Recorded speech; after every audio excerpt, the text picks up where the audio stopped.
The truth about the Bill Clinton impeachment. Chapter 1.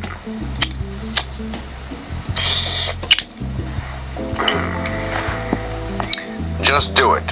Compared to the long hours and amazingly tedious work of practicing law, political punditry has much to recommend it. In only one respect does practicing law compare favorably with practicing punditry, but it is an important one.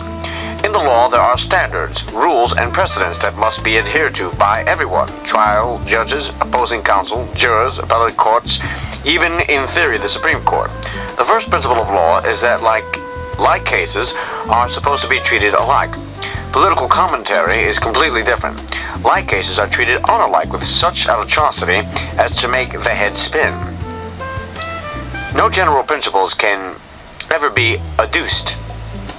If a pundit opines that there is no constitutional basis for President Bill Clinton's claimed immunity from civil suit, that is assumed to be a political preference rather than an attempted interpretation of the law, and half of the time it is. Pundits left and right switch sides with barely a blush, depending on whose president is being gored. Nevertheless, there are standards and precedents and rules about the conduct of public men, presidents in particular. It cannot be the case, for example, that President Richard Nixon shredded the Constitution, quote, for inquiring about having the Internal Revenue IRS audit his political enemies, request declined, but that President Bill Clinton is an innocent victim of, in his wife's words, quote, a vast right-wing conspiracy, end quote, when he succeeds in having the IRS audit his political enemies. The evidence for either claim may be disputed to a point, but the answer to whether politically motivated IRS audits are right or wrong should not depend on who the president is or who his enemies are. There are even standards for evaluating the evidence of such misconduct, and these standards, too, must be applied even-handedly if the rule of law is to survive. It cannot be the case, for instance, that when a Republican president stands accused, he is to be held accountable for his actions of his subordinates, even in the absence of proof that he directly ordered those actions, and that a Democratic president is assumed to be innocent, no matter what the evidence, unless we catch him with a smoking gun in his hand on videotape. With each new revelation about President Clinton's apparently corrupt and sometimes illegal behavior, paid and unpaid friends of Bill, FOBs, take up the public relations gauntlet to announce that previously abhorred conduct is now considered wholly excusable conduct. In the end, the party would announce that 2 and 2 made 5, and that you would have to believe it. The logic of their position demanded. The heresy of heresies was common sense. Oceania is at war with East Asia. 2 plus 2 makes 5. We're waiting for the facts to come out, end quote, to decide if President Clinton has lied. And Ms. Clinton is confident that allegations will evaporate and disappear if they're given the light of day.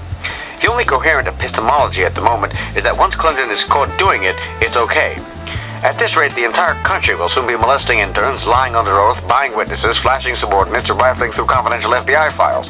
The only thing American citizens must never, ever do is tape a friend, even to expose government corruption.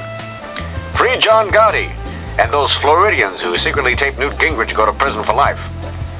Everyone is entitled to his own opinion. Everyone is not entitled to his own facts. Precedents like Watergate are facts. If a president's cutting corners or hoarding dirty little secrets, quote, is enough to impeach him, as Nixon's Attorney General Elliot Richardson said, because honesty is the best politics, end quote, then a president's bold-faced lies under oath in a citizen's constitutional case against him have to be enough. If it is wrong to talk about pornographic movies to female subordinates, it is wrong to drop your pants and say, guess to female subordinates. If the woman's statement plus one cooperating witness was enough evidence yesterday, it's enough evidence today. Although, ultimately, one might have a preference for one rule or another, at least we should all know what the rules are. There are pretty clear rules and standards for what constitutes a high crime and misdemeanor, or an impeachable act. Certain types of conduct have been accepted as valid grounds for impeachment throughout American history and under British constitutional precedents the Founding Fathers had in mind when they wrote the impeachment clauses of the Constitution. The grounds, and even more important, the purposes of impeachment reach back with remarkable consistency more than 600 years.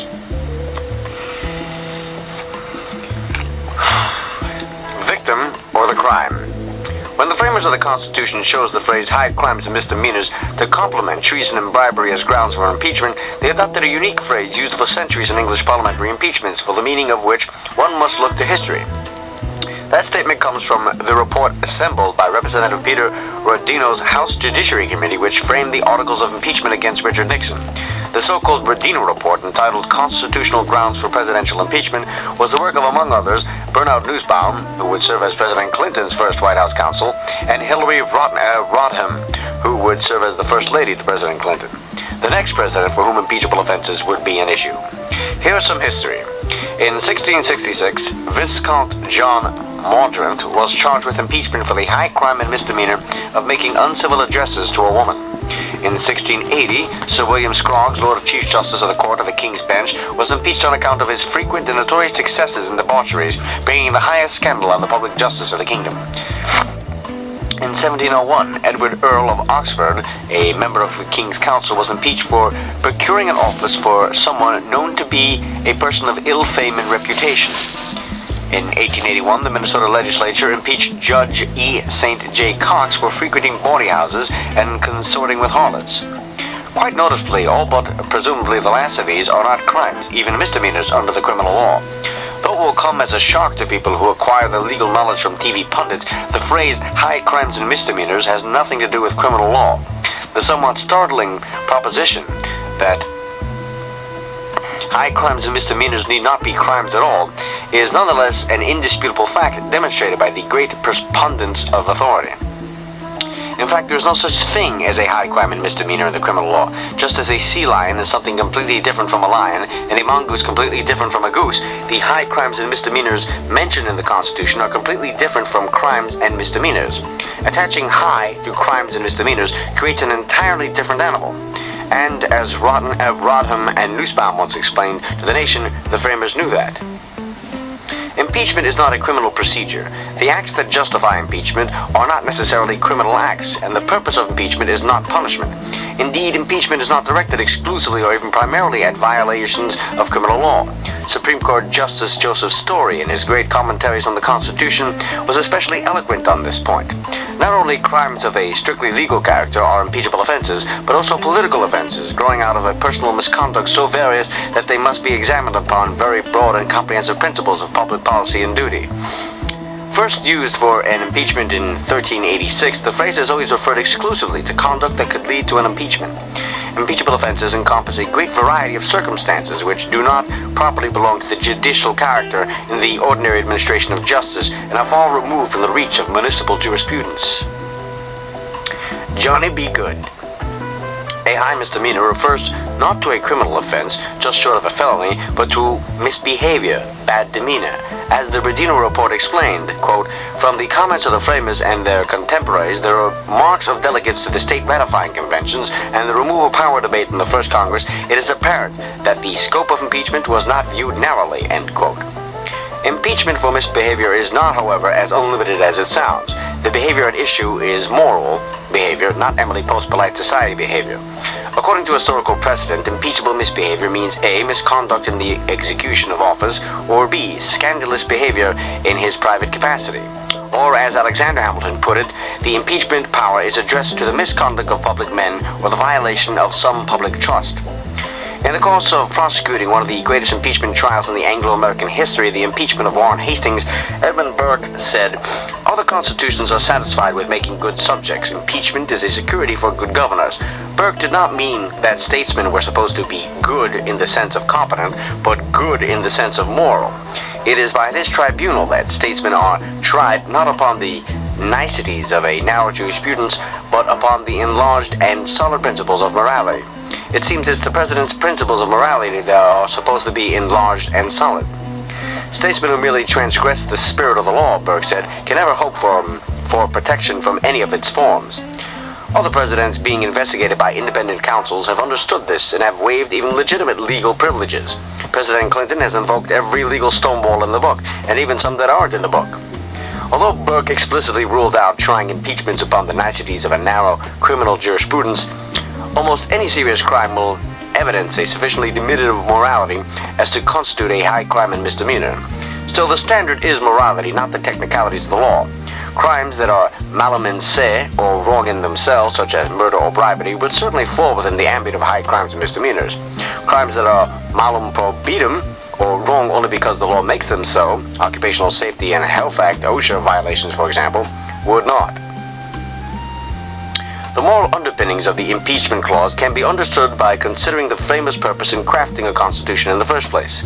James Madison said the first aim of the Constitution was to ensure that men of the most virtue would become the nation's rulers. The Constitution's impeachment power was for keeping them virtuous whilst they continued to hold their public trust. They were erecting a moral standard because they believed that the only virtuous men could maintain a republic. As one constitutional scholar has pointed out, acts unrelated to job performance are proper subjects for impeachment because a perjurer or a forger simply could not command the public respect indispensable to the administration of justice. Note, though, that even in the case of perjury or forgery criminal acts, the rationale is not simply that the officer has violated the criminal law, but that such a violation discredits his office and that failure to punish it would damage the government. Impeachment was the means by which the Republic would defend itself from office holders who could no longer command the public's trust. As Hamilton stated, men in public trust will much oftener act in such a manner as to render them unworthy of being any longer trusted than in such a manner as to make them obnoxious to legal punishment. The framers recognized that the credibility of the government would be undermined and the nation threatened if the president, judges, or other government officers were seen to be personally corrupt or self-aggrandizing as if they were above the law. Substance and meaning. Despite its 600 years of history, the term high crimes and misdemeanors has been unfairly described as meaning whatever a majority of the House of Representatives considers it to be at a given moment in history. Conviction results from whatever offense or offenses two-thirds of the other body consider to be sufficiently serious to require removal of the accused from office. This is a statement about procedure rather than substance. As a procedural matter, it is true that theoretically the House could impeach and the Senate could convict for an offense that is not a high crime and misdemeanor. All this means is that no one could stop them, just as no one could stop the Senate from concluding in 1797 that senators are exempt from impeachment. If they thought they could get away with it, the Senate might conclude that senators are immune from elections too. Similarly, the House, Senate, President, and the Supreme Court can all pretend that Roscoe Filburn growing wheat on his lot to feed his livestock affects commerce under the Constitution. There is no appeal from an unconstitutional Supreme Court ruling, just as there is no appeal from an impeachment conviction. But the absence of an appeal doesn't mean high crimes and misdemeanors has no meaning anymore than affecting commerce or any other particular set of words in the Constitution has no meaning. The general categories of impeachable conduct that developed in the 400 years of use in Great Britain were these: corruption, betrayal of trust, abuse of official power, neglect of duty, encroachment on Parliament's prerogatives, misapplication of funds. Example of impeachable conduct by office holders included appointing unfit persons to office, often relatives and retainers. These were offices that had the strictly legal right to fill. So at worst, this was mere neglect of duty. But appointing unfit persons denied the king's subjects the benefits of just and efficient administration. Similarly, just of story included as an impeachable offense habitual disregard of public interest in the discharge of the duties of political office. English courtiers were impeached for persuading the king to give them excessive gifts. These favors from the crown were not in themselves illegal, but it was held that using their access to the king for personal benefit was an abuse of power.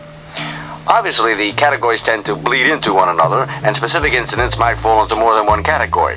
For example, compromising the country's national security interests by leasing ports to the Chinese government or granting waivers for the transfer of sensitive technology could constitute corruption, betrayal of trust, or neglect of duty. Or using the FBI and the IRS to harass a civil servant whose pink slip was sought by the president's friend and contributor might qualify as corruption, abuse of power, or neglect of duty if the president was simply unaware of his subordinates' machinations. Granting perks and government jobs to people whose silence is sought constitutes corruption, abuse of power, and betrayal of trust, perhaps even misapplication of funds. The Promised Land. Despite the high-sounding nature of these categories from the old country, oral sex from interns in the Oval Office will do. Even in England, impeachable conduct included personal vices. Men of weak character would place the government in disrepute. As was remarked in one English case, officers of the crown should not act so as to bring scandal to the public justice of the kingdom. But when the impeachment device made its way across the oceans to America, it was inserted into a constitution that created a government unlike any other. The different context gave impeachments a different color. Watergate-era cliches about the president subverting constitutional government were overwrought rhetoric then. This is not the standard now. To paraphrase the current just about sex line, Watergate was about a two-bit breaking and entering. And unlike with Monica Lewinsky, it wasn't committed by the president or even by people who worked at his White House, but by people who worked for his campaign committee. Grand-sounding treacheries weren't required by the framers, weren't required for Nixon, and aren't required now. It's enough for the president to be a pervert. The British categories for high crimes and misdemeanors weren't rejected by the framers so much as they were expanded and reshuffled for use in a different country. The Philadelphia Convention in 1787 adopted the impeachment remedy in the process of creating the first government in history of the world that would have separated powers, checks and balances, and sharply limited powers. And of course, no king. The reach and purposes of impeachment would be different in a constitutional republic. Personal misconduct took on a larger role than impeachments, for example, and policy disputes became irrelevant to impeachable conduct. Impeachments in Great Britain had been used as a weapon in the ongoing and turbulent power struggle between Parliament and the King.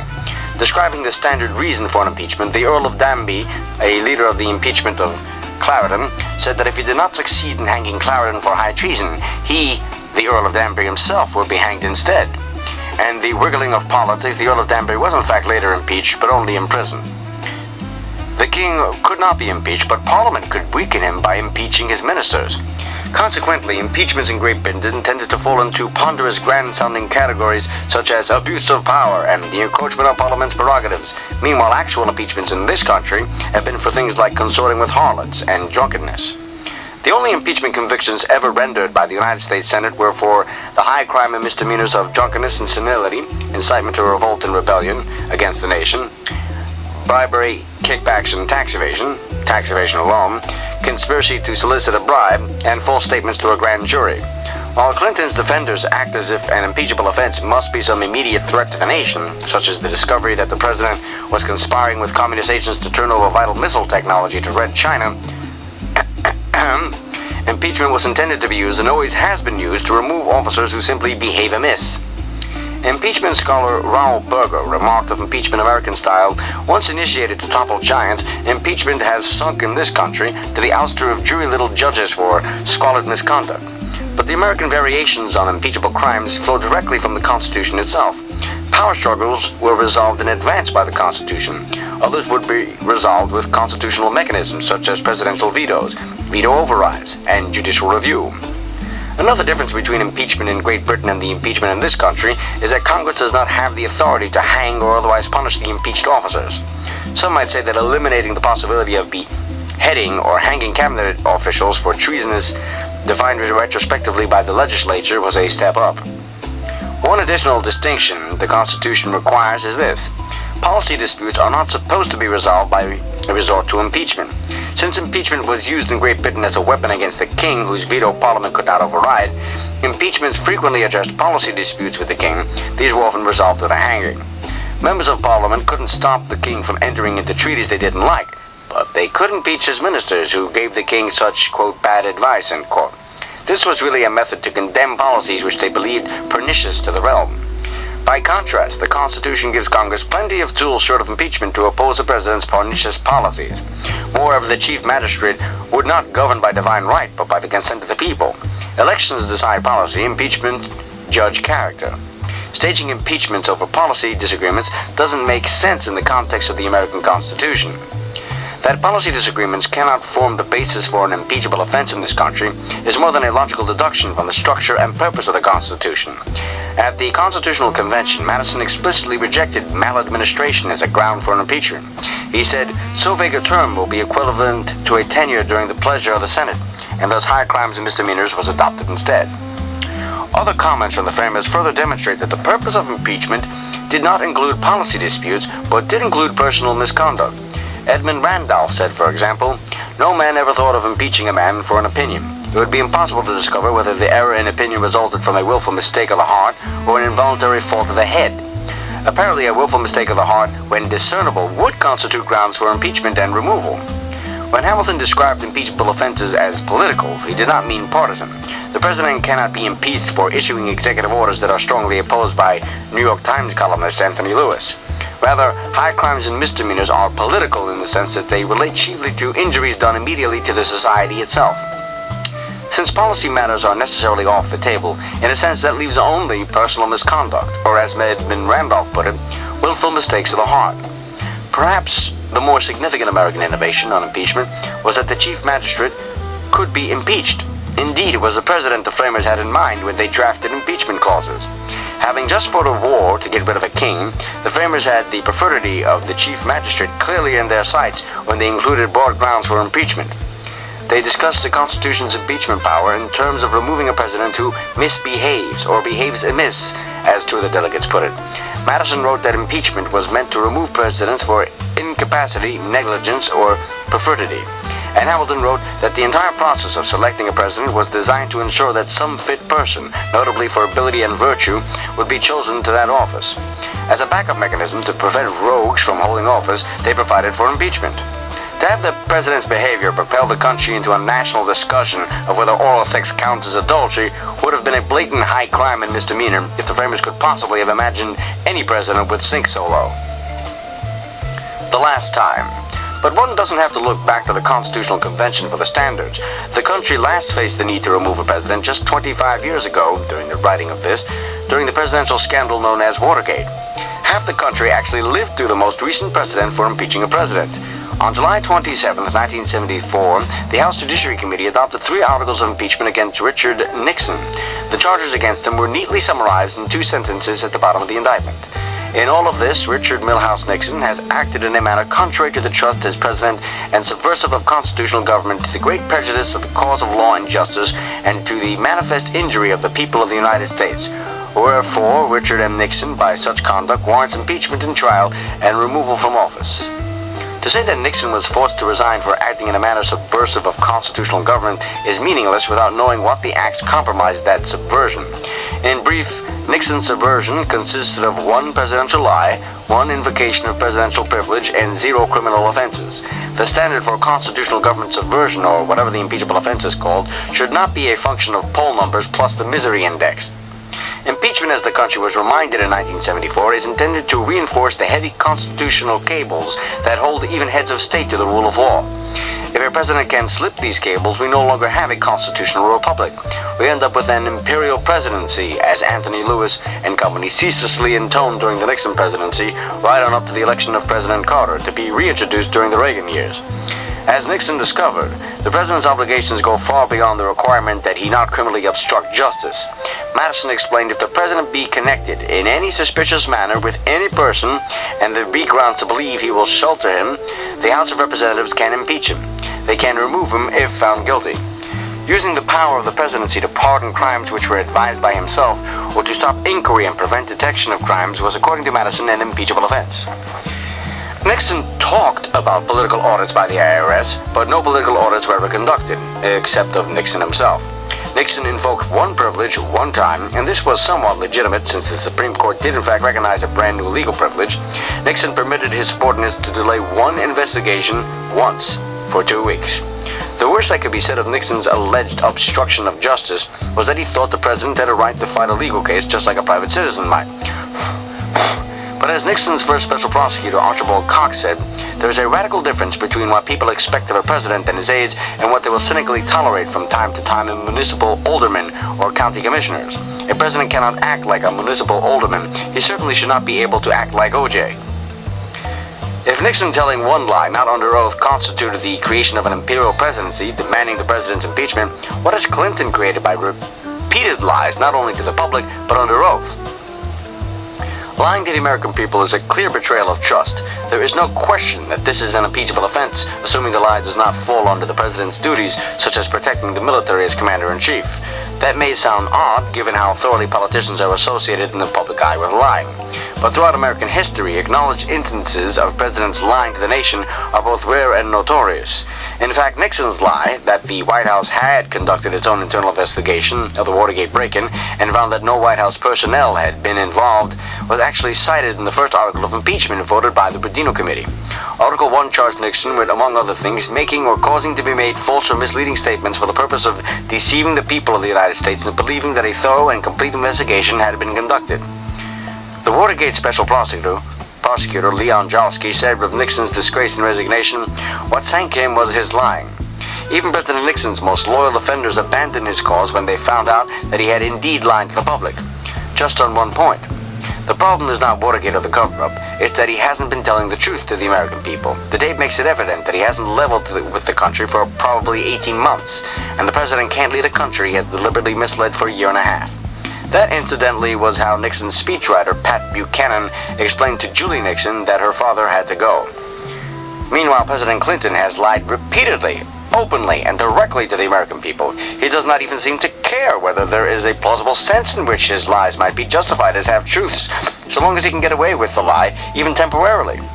During the 1992 presidential campaign, he brushed off his affair with Jennifer Flowers and his status as a draft dodger with this dodgerel deceit. Quote, "A woman I never had sex with, and a draft I never dodged," end quote. 6 years and countless lies later, he had taken to giving the country schoolmarm lectures, knowing his word would not be believed. "Listen to me. I never had sexual relations with that woman, Monica Lewinsky." Clinton defender Lonnie Davis is no Pat Buchanan. Even the president's few remaining defenders in the criminal defense bar don't bother pretending to believe him anymore. They say his lies about Jennifer, Paula, Kathleen, and Monica don't matter because those are about sex. No, actually, not all his lies are about sex. The lies about sex just happen to be the ones he told under oath. It's impossible even to keep track of all the lies he has told. As Democratic Senator Bob Kerrey cautiously remarked of the president, Clinton's an unusually good liar. Unusually good. Do you realize that? And Senator Kerrey said that before the president started telling his lies under oath in a sworn deposition in front of a federal judge. The evidence that the president perjured himself and perjured himself repeatedly during his deposition in the Paula Jones case is overwhelming. So overwhelming, in fact, that Clinton acted like a trapped animal when he was later asked to say simply that it is wrong for presidents of the United States in the abstract to commit perjury and obstruct justice. At a press conference on April 30th, 1998, ABC reporter Sam Donaldson posed this question to President Clinton. Now, you deny wrongdoing, I understand, but as a standard for presidents, what do you think? Does it matter what you do in private moments as alleged, and particularly, does it matter if you have committed perjury or, another sense, broken the law? Clinton responded, "Well, since I've answered the underlying questions, I really don't believe it's important for me not to say. I really think it's important for me not to say any more about this. I think that in some ways I'm the last person who needs to be having a national conversation about this. Hi, honey, how you doing? Hey, sweetie. Hey, how are you?" It's astonishing that this president of the United States has so obviously and blatantly broken the law that he feels he should not go on record saying that presidents, as a general matter, should not break the law. Clinton openly announces that he is the last person who needs to be having a national conversation about whether it should matter if the president is a felon. U.S. Blues. Though there are standards and precedents to abide by, impeaching a president is not just a matter of legal technicalities, it is a matter of our duty as citizens. Impeachment may seem like an extreme course, especially when our mutual funds are doing well, but it is a course specifically provided for in the Constitution. The Constitution was drafted by men who had already resorted to more extreme measures than impeachment to remove their colonial governors. They had staged a revolution and drafted a document proclaiming to the world that revolution was their right and duty, when in the course of human events it became necessary for one person to dissolve the political bands which have connected them with another. Americans have become so delirious on the rhetoric of choice that the question of whether to impeach a president, even one who has manifestly committed impeachable offenses, seems like a matter of personal preference rather than our obligation as citizens of a republic. That isn't how our founding fathers put it in the Declaration of Independence, and they were about to alter a government long established in a more jarring fashion than a simple little impeachment. They acknowledged that governments long established should not be changed for light and transient causes, and recognize that mankind are more disposed to suffer while evils are sufferable than to right themselves. But the whole point of the Declaration is that finally there comes a limit to what citizens can tolerate from their government. And then the Declaration does not say merely that citizens have the right to make a change, but that they have a duty. When citizens witness a long train of abuses and usurpations, it is their right, it is their duty to throw off such government. This is what it means to be a citizen in a republic, of the self-governing kind and not the banana variety. You can vote for a knave or a clown, but then you have to take some responsibility to correct your mistakes. And those who didn't vote for the clown have a responsibility to rescue the rest of the country from its foolishness. Moreover, there ought to be some responsibility attached to holding office in a government founded on the blood of patriots. So why exactly is the Republican Congress doing nothing while waiting for Ken Starr to save the country? This is our fundamental political tradition. The governed may be expected to abide a certain amount of evil for the sake of continuity and stability, but there's a limit. When it is easy to imagine Larry Flint watching television coverage of the president and wondering what the country has come to, the president has got to go. It has been the president's game to identify his critics as religious right fanatics to play on people's fear of excessive morality in politics. This is odd since the Christian coalition hasn't made a peep about the president's manifest perversions and apparent crimes except to endorse the position of Clinton Flax. Like Lonnie Davis, it is just waiting to, quote, see the facts, end quote. Be that as it may, surely it does not yet require fidelity to a particular religious creed to say that the President of the United States should not be having affairs with an intern, lying to the American people, obstructing justice, or perjuring himself in a constitutional case. Impeachment is not something even a partisan jumps into impulsively, but it's absurd to pretend that only nonpartisan adherents of good government, whoever they are, can call for impeachment. No one ever expected the impeachment of a president to be nonpartisan. It's supposed to be partisan. Alexander Hamilton wrote that impeachments would enlist all the citizenry's animosities, partialities, influence, and interests. This was in a tract recommending adoption of the Constitution along with its impeachment clauses. In fact, the whole government is supposed to be partisan precisely so that, as James Madison put it, each may be a check on the other, that the private interests of every individual may be a sentinel over the public rights. If the president's enemies aren't going to be the sentinels over him, who is? The indigent complaint that the people attacking the president are out to get him is so illogical it stops you in your tracks. Okay, but then the people defending the president are out to save him. So where does that get us? There are always two sides. The question isn't whether there are two sides, down to the last criminal defense lawyer defending Clinton, but whether there are grounds and reason to impeach the president. The Declaration of Independence gave only one side of the story too. It repeatedly blamed the whole thing on King George. He has refused to assent to laws the most wholesome and necessary for the public good.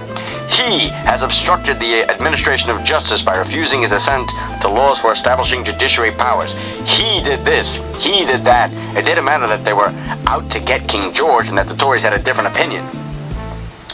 If this country didn't have the stomach to stand up for its principles, we'd be Canada now. And anyway, this isn't revolution, so calm down. It's a remedial measure. Impeachment is the first step in a remedial process removal from office and possible disqualification from holding future office. That phrase comes directly from the report drafted in part by Hillary Rodham. In Federalist number 51, in which Madison commended the Constitution's reliance on partisan interests, he said, quote, it may be a reflection on human nature that such precautions should be necessary, but what is government but the greatest of all reflections on human nature, end quote.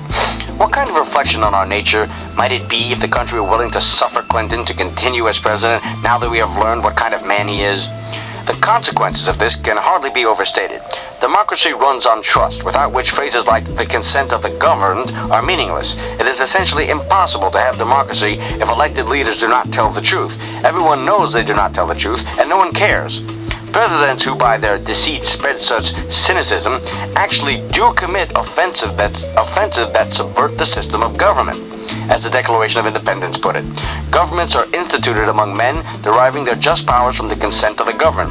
Consequently, whenever any form of government becomes destructive to these ends, it is the right of the people to alter or abolish it. Elliot Richardson, the Attorney General fired in Nixon's Saturday Night Massacre, explained the danger of failing to remove a corrupt president. There is a serious risk when you investigate corruption. You may do more harm than good if all you do is poke a stick in a muddy pool and stir up the mud without clarifying the water. Politicians govern their conduct in the light of past experience. High time. Pardon me.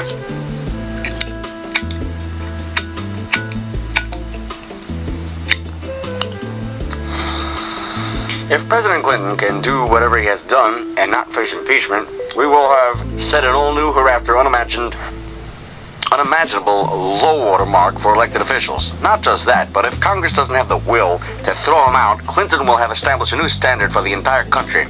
The new standard will be a total absence of standards. Lying doesn't really matter as long as it's about sex, because sex doesn't really matter, even if it's gross, exploitive, adulterous, and risky. Go ahead, seize this loophole to the ruin of your family. And since manipulating the IRS or FBI from the top is all in the course of business, it must be okay to mislead them, to divert them from the other end too. If you get caught and don't have a good enough legal team to escape, you might have to pay a fine or go to prison, but there's no shame in it. The country doesn't really condemn this. We adore a lovable rogue, and we are very, very tolerant. The only thing we won't tolerate is a loser. Nothing matters except winning, and it is fine to lie and cheat and manipulate because honor is just a word, just hot air, and the country doesn't really believe in it. If Clinton stays, we may as well change our national motto from "In God We Trust" to the old Nike slogan, "Just Do It." The last line of the Declaration of Independence is, "And for the support of the Declaration, with a firm reliance on the protection of divine providence, we mutually pledge to each other our lives, our fortunes, and our sacred honor." Impeachment isn't a revolution, and no one's lives or fortunes are at risk. It's not even our sacred honor this time. It's just a question of whether the country can patch together a little self-respect. The Founding Fathers said the price of liberty is eternal vigilance. This isn't about asking for vigilance. It's just asking people to give a damn. If Americans don't care about this, then they are expecting liberty without paying any price at all. Part 1. Kiss it. Chapter 2. You can't prove I lied. On July 23, 1973, a sitting United States president was subpoenaed for the first time in 166 years. Citing executive privilege, President Nixon refused to comply with the subpoenas, instigating a battle over the tapes in the Watergate scandal that would end in Nixon's resignation 1 year later. That same day, 3,000 miles away in San Francisco, Monica Lewinsky was born. Almost 25 years later, Lewinsky would be on tape saying things about the sitting president that would prompt the president's former top aide, George Stephanopoulos, to remark, "These are probably the most serious allegations yet leveled against the president.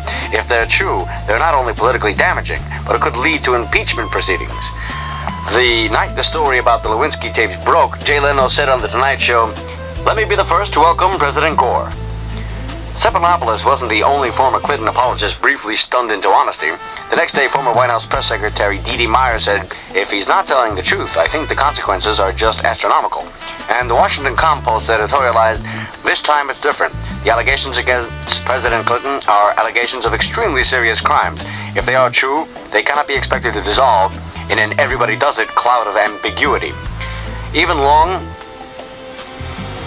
Somewhat Attorney General Janet Reno woke up and formally requested that independent counsel Kenneth Starr jurisdictions be expanded to investigate whether the president perjured himself, subverted the perjury of others, and obstructed justice. Officials at the Department of Justice were floored by the allegations and evidence, according to a source quoted in the Washington Compost. For only the second time in the history of the country, the sitting United States president was under criminal investigation. Oh yes, and Monica lived at the Watergate. The morning the story broke, January 21st, 1998, there was a total shock. The independent counsel had tapes with former White House intern Monica Lewinsky unwittingly describing her repeated performances, as Paula Jones put it, of a certain type of sex on the president in the Oval Office. And she was also captured on tape describing the red carpet treatment she had gotten from the president and the president's men to induce her to lie about it under oath, as the president had done already. But soon a predictable pattern began to take shape. While the country was still in shock, Clinton issued a series of fuzzy, disingenuous denials. He threw in his trademark escape hatches, holding in reserve the possibility of his later saying, "You can't prove I lied." Clinton has always been so disingenuous. Then quickly, before the media could finish parsing his non-denial denials, the motives and tactics of the president's opponents became the issue. And then it was yesterday's news. I've already answered that. Soon half the American people were telling pollsters that they were totally copacetic with the idea of the White House as Animal House. From 900 FBI files in the White House to a pattern of IRS audits of Clinton's enemies to selling the Lincoln bedroom, Clinton had already done things Nixon only dreamed about.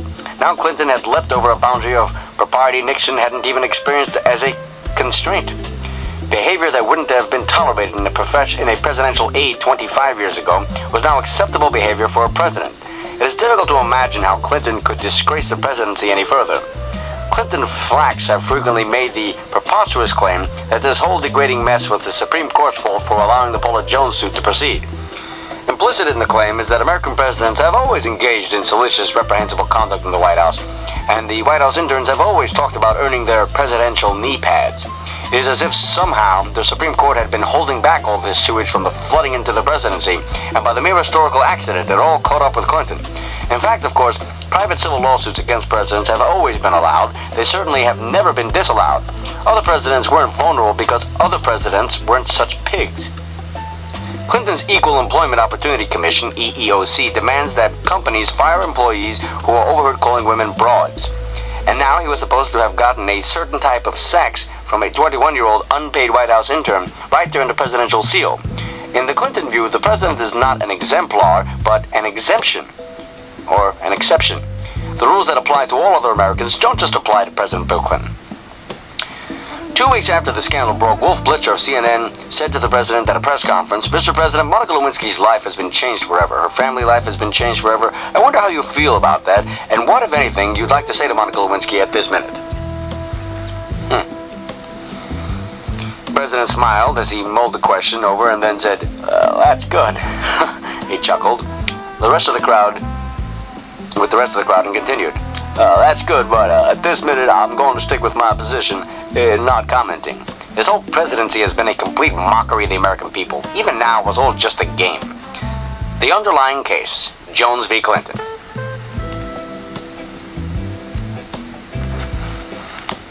On May 6, 1994, President William Jefferson Clinton was sued for sexual harassment by one Paula Corbin Jones for an incident that occurred when Clinton was the governor of Arkansas. Reporters have been crawling all over Little Rock the first year of Clinton's presidency looking for Kenyon, the new president. They were all over Atlanta after Jimmy Carter became president too, but Georgia state troopers didn't have such colorful stories to tell. In December 1993, the former governor's sexual exploits were exposed in an article in the American Spectator, home to the great Jeffrey Lord, by the way. Jones was outed as an attempted Clinton conquest. But according to the Arkansas state trooper quoted in the article, it wasn't just an attempt. Clinton had scored with Paula. She denied the allegation and requested a public apology from President Clinton. When Clinton denied her allegations with the same sincerity he denied Jennifer Flowers' allegations, she sued. Jones alleged that on May 8, 1991, when she was working at a conference for the Arkansas Industrial Development Commission, being held at the Excelsior Hotel in Little Rock, Arkansas, a state trooper, Danny Ferguson, approached her, handed her a slip of paper with a hotel number on it, and said, "The governor would like to meet with you." He reassured Jones and her co-worker and friend, Pamela Blacker, by saying, "It's okay, we do this all the time," for the governor. Ferguson then escorted her to a hotel room where the governor was alone. After some small talk in which Clinton informed Jones that her boss was Clinton's good friend, Clinton began praising Jones's curves, kissed her, slid his hand up her culottes, and lowered his trousers and underwear, exposing his erect penis, and asked Jones to kiss it. Jones leapt up to leave the room. Before she could make her exit, Clinton reminded her of his friendship with her boss. What a creep. Jones brought suit under a statute that prohibits gender discrimination by government officials, which the courts have interpreted to include sexual harassment. Evidence that Clinton had engaged in similar conduct with other women would be valuable for Jones's case. Evidence of other acts is crucial in discrimination cases because, as the Supreme Court said, there will seldom be eyewitness testimony as to the employer's mental process. As a result, presenting other women's evidence is now de rigueur in sexual harassment cases. Jones's attorney would have a lengthy period of time to ferret out all evidence they intended to use at trial. The process is called discovery, but ought to be called obscurity, since lawyers spend most of the discovery trying to block the other side from acquiring relevant evidence. Modern lawsuits have very little in common with Perry Mason TV trials, not only because witnesses rarely blurt out confessions on the stand, but also because no surprise evidence at all can be sprung on the adversary. But Clinton, facing re-election, could not allow other acts to come to light. So his lawyers embarked on a 3-year campaign of delay with a trumped-up presidential immunity claim. But once discovery finally began in the Jones case, Judge Susan Weber Wright ruled, despite Clinton's objections, that the considered opinions of most TV lawyers, despite Clinton's objections and the considered opinions of most TV lawyers, that Jones' lawyers were entitled to take the depositions of witnesses to Clinton's behavior with other women. Indeed, to exclude evidence of Clinton's either making sexual advances toward subordinates or using government resources to pursue sexual conquest would almost certainly be reversible error. The president's lawyer, Bob Bennett, had conceded far more than that in an oral argument before the Supreme Court. Bennett told the court that any other woman Clinton has come into contact with could probably be deposed by Jones' attorney. Mr. Bennett, Jones' attorney, as he claims, is going to be deposing all of the troopers, and any time the President of the United States has come into contact with a member of the opposite sex, he intends to inquire of that. This is a conspiracy complaint. They talk about pattern of conduct. Justice Souter, Mr. Bennett, do you think all those events are relevant to this case? Mr. Bennett, some trial courts might say they are.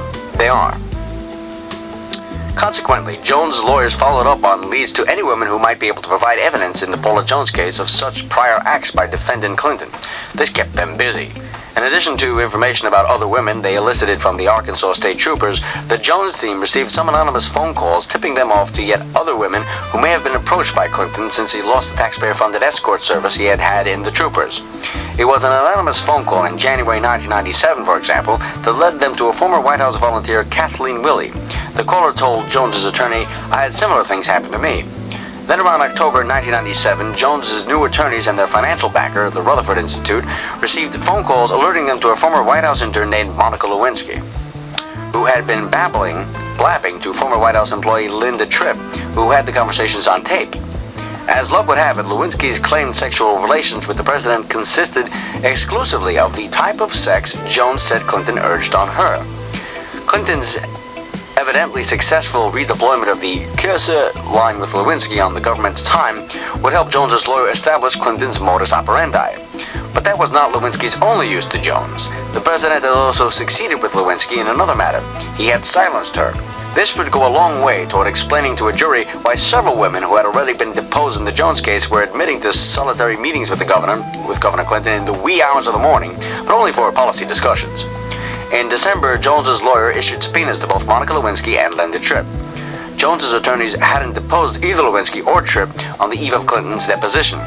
That night, however, one of Jones's lawyers informally interviewed Tripp to fill in details of the anonymous phone calls. Tripp had agreed to an informal meeting with Jones's attorneys in hopes of avoiding a formal deposition. She had only recently discovered that her home state of Maryland was one of the few states that prohibit people from taping their own phone conversations without telling the other person on the line. She had not told Lewinsky. A formal deposition in the Jones case would thus have required her to state under oath that she had broken the law, unless she was prepared to lie about this or plead the fifth. But she was one of the rare witnesses in this case who seemed to take things like sworn statements seriously. Since Jones' suit was a civil rather than criminal case, her lawyers did not have legal authority, as a criminal prosecutor would, to grant Tripp immunity in exchange for her testimony about the tapes. The tapes. Linda Tripp had quite a few tapes, about 20 in all. Tripp had developed a relationship with Lewinsky, a fellow Clinton White House expatriate, ex parte, when they both ended up with jobs in the Pentagon press office. This was not a coincidence. The Pentagon press office had become the dumping ground for troublesome women in the Clinton White House, courtesy of a Clinton appointee, Assistant Defense Secretary Kenneth H. Bacon. Bacon would perform many favors for the man who appointed him. Linda Tripp was a problem for the White House on account of her position as executive assistant in the White House counsel's office, the locus of numerous Clinton scandals. As we will see from the travel office putsch to the botched investigation of Vince Foster's office, which led to the forced resignation of Tripp's boss, Bernard Nussbaum, the counsel's office generated crisis after crisis. Tripp had sat outside the offices of Bernard Nussbaum and Vince Foster. Tripp's bird's-eye view of the office, combined with her penchant for wry observations such as her email missive referring to Nussbaum and two others as the Three Stooges, had put Tripp in the hot seat on more than one occasion. It was Tripp to whom Kathleen Willey had run immediately after emerging from a meeting with President Clinton in November 1993, claiming she had been groped by the commander-in-chief. While Tripp had become a problem by earning spots before congressional investigative committees, Lewinsky had become trouble by earning her presidential knee pads, as Lewinsky herself put it. The two vexatious women were sent to the Pentagon press office, where they met and became friends. What happened after that seems almost inevitable in retrospect. In numerous conversations, Lewinsky recounted to Tripp intimate and lascivious details of her 2-year term as special assistant to the president for BJ, as Lewinsky had proposed for her title. Lewinsky's salacious confidences regarding her lengthy affair with the president would be red meat for Jones's lawyers. After Paula Jones's lawyers subpoenaed Lewinsky and Tripp, Lewinsky began telling her friend of Clinton's attempts to ensure that she lie under oath about the affair. Clinton, she said, had offered the assistance of Friends of Bill, FOB, and Washington Power lawyer Vernon Jordan. Jordan was to help Lewinsky prepare an affidavit for the Jones case, as well as to set up job opportunities in New York as a payoff for her affidavit denying she had had a sexual affair with the president. Lewinsky was playing hardball. She turned down a job offer from United Nations Ambassador Bill Richardson, even after Richardson met her in her apartment building for the interview. She was refusing to give an affidavit denying the affair until Jordan came through with a private sector job in New York. He eventually did. Lewinsky received a $40,000 a year job offer from Revlon, where Jordan sits on the board.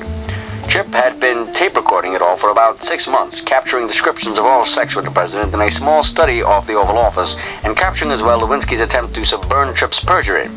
Toward the end of 20-some hours of tape, Lewinsky expresses her horror at the prospect of Tripp truthfully describing their previous conversations and her descriptions in her deposition in the Jones case. The big creep, as Lewinsky calls Clinton, would find out that she has been blabbing in Technicolor, and she had been talking like a 24-year-old intern. Lewinsky pleads with Tripp to lie to Jones's lawyers about what Lewinsky has been blathering to Tripp in earlier segments of the tapes. That she had been performing sexual acts on Clinton since she was 21 years old, Lewinsky says, "I'll give you 1/2 interest in my condo in Australia if Tripp would cooperate Lewinsky's proposed lies with her own lies." More interesting is Lewinsky's query to Tripp, "What if I can assure you had job security?" Even if Lewinsky was fantasizing an oral sex-only affair with the president and lying to Tripp about it for hours on end, month after month, Lewinsky's on tape suborning perjury. It doesn't matter if the oral sex stories were false, the product of an overactive or highly unusual 24-year-old's imagination. Lewinsky asked Tripp to lie about those conversations, to say that conversations that happened didn't happen. The substantive truth of those discourses is irrelevant to Lewinsky's attempt to get Tripp to lie about them. Indeed, Lewinsky never tried to persuade Tripp that her claims of sex with the president had been invented. Monica, as a fantasy weaver, was the White House post-scandal spin. Lewinsky is on the tapes asking Tripp to lie under oath about what Lewinsky had told her. That's suborning perjury. Tripp may have become the century's greatest villain for making the tapes, but imagine what she would be if she hadn't. She still told the truth under oath. That, in any event, was what worried her. Tripp had already made news as the last person to see Vince Foster alive. Most faithfully, she had made news as the near witness to Kathleen Willey's Oval Office groping. Tripp had given the White House spin on the incident, but was criticized by the president's lawyer for adulterating this spin with the truth. In fact, this was Tripp's motivation to make the Lewinsky tapes. After the story of Kathleen Willey broke on August 11, 1997, Tripp was quoted in Newsweek saying that she had seen Willey come out of Clinton's office disheveled but happy and flustered, precisely the spin the White House had been trying to put on the Paula Jones encounter with Clinton in the Excelsior Hotel. Bob Bennett still called Tripp a liar in the same Newsweek article. He didn't want to allow Tripp's claim that Willey was disheveled to go uncontradicted. Angered by Bennett's attack, Tripp began taping her telephone conversations with Lewinsky. If she was ever required to testify about these conversations, no one was going to be able to call her a liar. Clinton's people would learn 2 lessons the hard way. Don't call Paula Jones trailer park trash, and don't call Linda Tripp a liar. Starstruck. But there was a chink in Tripp's armor. As a resident of Maryland, she lived in one of a minority of jurisdictions that forbids taping telephone conversations without both parties' consent, a fact she says she had not known when she made the tapes. The offense is minor and rarely prosecuted, but might well have been prosecuted in this case as political payback. She wanted to make one good juicy legal tape to protect herself free and clear. On Friday, January 9th, 1998, her then lawyers agreed to wire her personally so that she could tape Lewinsky somewhere outside of Maryland the following Monday. Over the weekend, however, they listened to her tapes. When Monday arrived, they told her they wanted to take the tapes to Bob Bennett so he would know that he had better settle the Jones case in a hurry. There was no way Tripp was handing the tapes over to Bennett. He was the precise reason she was making the tapes in the first place. Tripp fired her lawyers and went to independent counsel Kenneth Starr on Monday, January 12th. Tripp had a prior relationship with Starr through the Vince Foster and Travelgate investigations. Starr was already investigating Vernon Jordan for arranging lucrative payments to Arkansas friends of Bill Webster Hubbell, see Chapter 16, had to act fast. The story was already starting to leak. Starr's office decided to wire Tripp for lunch with Lewinsky the next day. Monica Lewinsky had plans to meet Linda Tripp for lunch on Tuesday, January 13th, 1998 at the Ritz-Carlton in Pentagon City, Virginia, just across the river from Washington, D.C. Coincidentally, that was the day after Tripp had walked out on her first set of lawyers and taken her story to Ken Starr. When Lewinsky showed up at the Ritz, Tripp was wired. As Lewinsky and Tripp talked, FBI agents and Starr's deputies listened in. Both women had been subpoenaed in the Jones case about a month before. Lewinsky had already given the court an affidavit denying a sexual relationship with Clinton, which Bennett was about to use during the president's deposition. Still in the dark the next day, Lewinsky, while driving Tripp home from the Pentagon, handed Tripp 3 typewritten pages titled Points to Make in an Affidavit. The talking points told Tripp how she would recall events in an affidavit to be submitted in the Jones case. On Wednesday, January 14, 1998, Tripp formally retained a new lawyer, Jim Moody. On Thursday, Starr presented his evidence to Attorney General Janet Reno, requesting an expansion of his investigation of Hubble and Jordan to include the president's and Jordan's role in similarly fixing Lewinsky's testimony. According to a report in the Washington Compost, justice officials were shocked by the allegations, and there was no question about approving Starr's request. Reno quickly forwarded Starr's request to a 3-judge appeals court panel. The next day, Friday, January 16th, Starr's deputies approached Lewinsky as she sat down to lunch with Tripp, again at the Ritz-Carlton. They took her upstairs along with Tripp for a chat. Did Starr's deputies browbeat little Monica? On the contrary. Typically, prosecutors who had captured a witness on tape prattling about her perjurious statements under oath and attempting to suborn another person's perjury would be told, "You've got 15 minutes to make the most important decision of your life." If Lewinsky was told anything like that, Starr's deputies or Starr himself immediately backed off.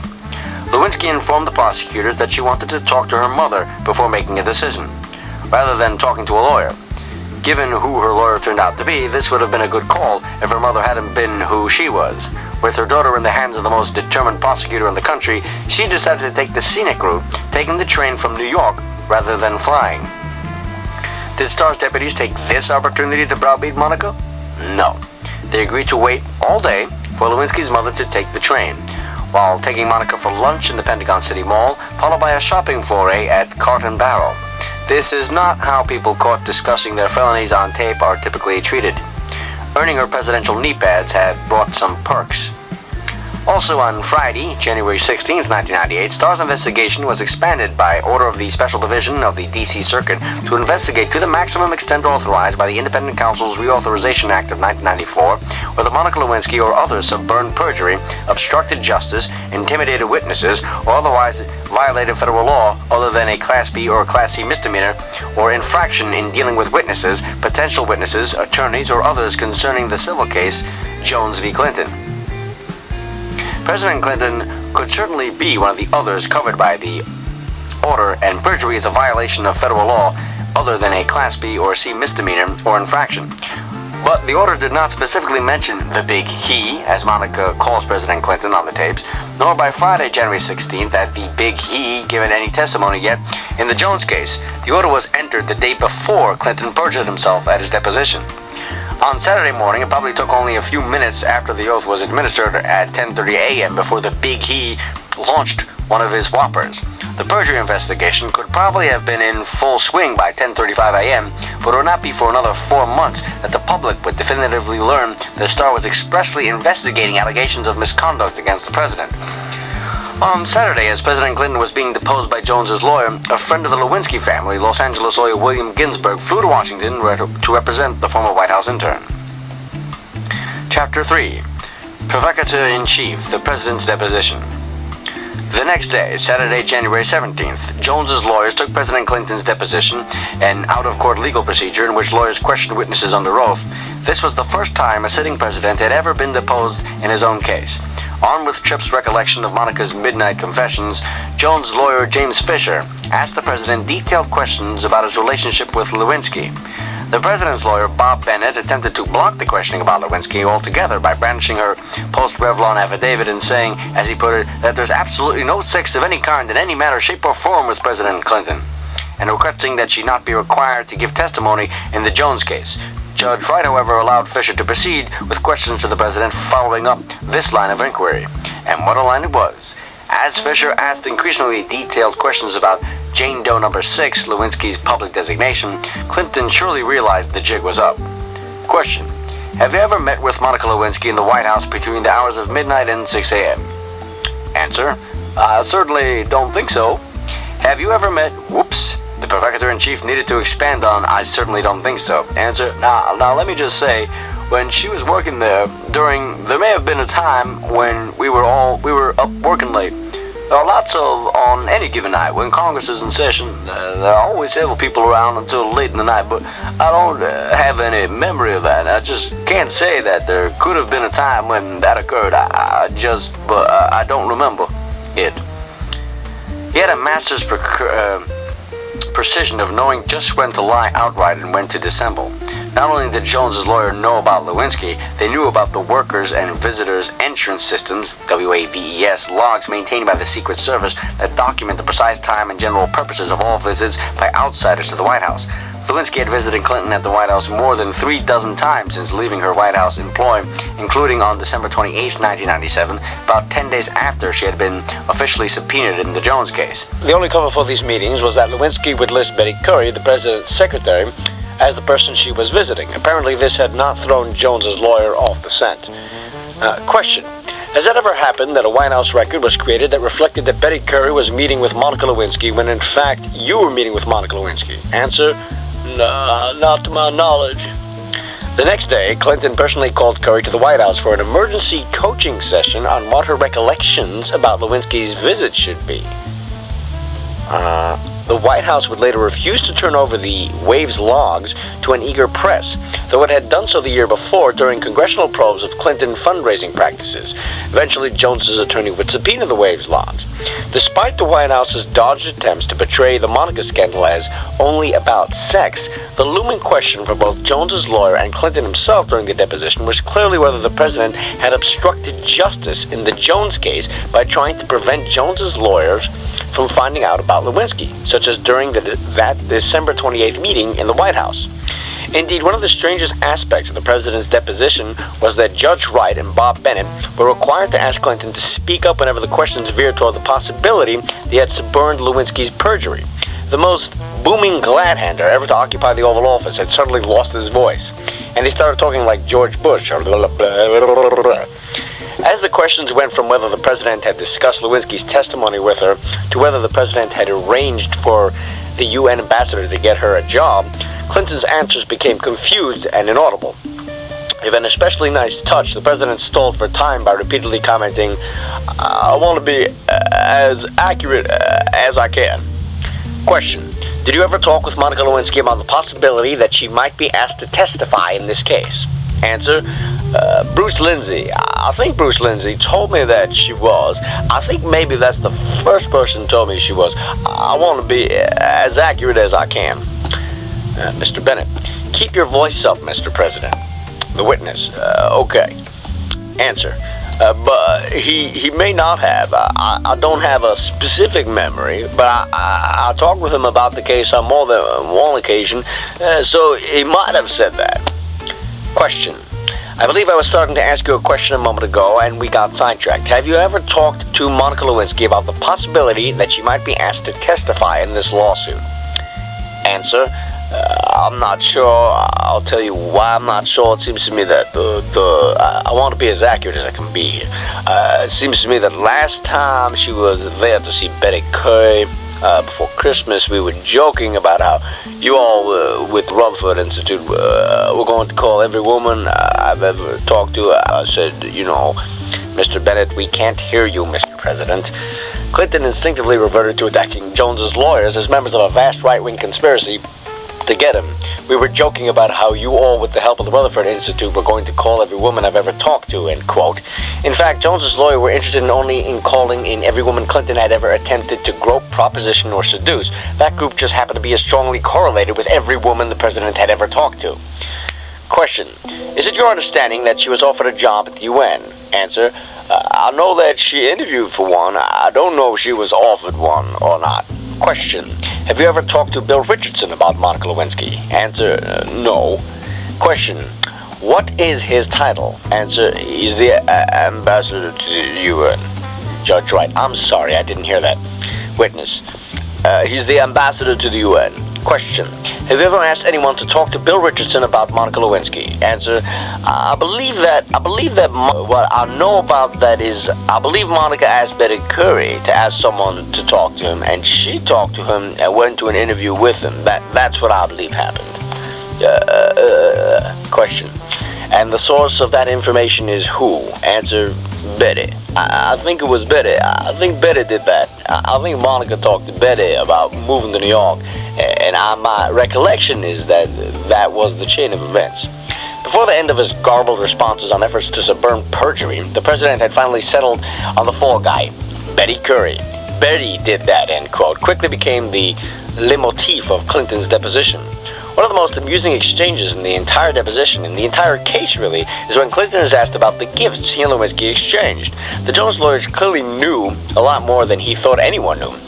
Feeling the probe go deeper and deeper, the president played the liar's game of trying to elicit all known facts from his interlocutor before formulating his own recollection. Question. Well, have you ever given any gifts to Monica Lewinsky? Answer. I'd call. Do you know what they were? Answer. Question. A hat pin? Answer. I don't remember, but I could have. Question. A book about Walt Whitman? Answer. I give people a lot of gifts. When people are around, I give a lot of things I have at the White House away, so I could have given her a gift, but I don't remember a specific gift. The story is, upon learning of the Leaves of Grass love token her husband had given to Lewinsky, Miss Clinton was finally shocked. She said to have been aboard an Amtrak train when she first got wind of this part of her better half's perfidy, and gasps, "He gave me the same book after our second date." It must be said that the book was the perfect courtship gift for Clinton, combining prurience with personal disclaimers. There are lines like, quote, "You settled your head athwart my hips and gently turned over upon me." But also, do I contradict? Very well, then I contradict myself. And what all of those things I have at the White House he's been giving away? Official portraits? Does he have a lot of dresses and hat pins lying around the White House? Question. Do you remember giving her an item that had been purchased from the Black Dog store at Martha's Vineyard? Answer. I do remember that because when I went on vacation, Betty said that, asked me if I was going to bring some stuff back from the Black Dog. She said Monica loved that stuff and would like to have a piece of it. And I did a lot of Christmas shopping from the Black Dog, and I bought a lot of things for a lot of people. I gave Betty, hey, how you doing? How you doing, dog? I gave Betty a couple of pieces, and she gave, I think, something to Monica and something to some other girls who worked in the office. I remember that because Betty mentioned it to me. Again, Betty did that. Question. Has Monica Lewinsky ever given you any gifts? Answer. Once or twice. I think she's given me a book or two. Question. Did she give you a silver cigar box? Answer. No. Question. Did she give you a tie? Answer. Yes, she has given me a tie before. I believe that's right. Now, as I said, let me remind you, normally when I get ties, I get ties, together, and then they're given to me later. But I believe that she has given me a tie. Question. Did you have an extramarital sexual affair with Monica Lewinsky? Answer. No. Question. If she told someone that she had a sexual affair with you beginning in November of 1995, would that be a lie? Answer.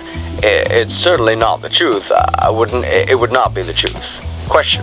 I think I used the term sexual affair, and so the record is completely clear. Have you ever had sexual relations with Monica Lewinsky, as that term is defined in Deposition Exhibit 1 as modified by the court? Answer. I've never had a sexual relations with Monica Lewinsky. I've never had an affair with her. In response to widespread reports that Clinton believed oral sex did not constitute adultery, Jones's attorneys had posted a definition of sexual relations in Deposition Exhibit 1, broad enough to circumvent the typical Clintonian escape hatch. It was not so broad, however, as to encompass a slap on the buttocks, as James Carville has claimed, unless Carville believes a slap on the buttocks would be capable of arousing or gratifying sexual desires. The definition was 1. Contact with the genitalia, anus, groin, breast, inner thigh, or buttocks of any person with an intent to arouse or gratify the sexual desire of any person. 2. Contact between any part of the person's body or an object and the genitals or anus of another person. Or 3. Contact between the genitals or anus of the person and any part of another person's body. See, when dealing with Clintons, you got to be very specific. No room for weasel words there. Clinton denied under oath that he had engaged in the sexual acts described by Lewinsky in florid detail on hours of tapes which were at the very moment in the possession of the independent counsel. When Clinton got back to the White House, he canceled dinner plans and called Betty Currie at home to ask her to come to the office the next day, though it was a Sunday and there was no crisis imposing special duties on anyone else. He reportedly ran her through a series of questions and answers about her understanding of his dealings with Lewinsky. We were never alone, right? When the White House press secretary Mike Currie was later asked to explain this odd behavior, He said the president called Curry in for extra overtime duty that Sunday because he needed to refresh his recollection.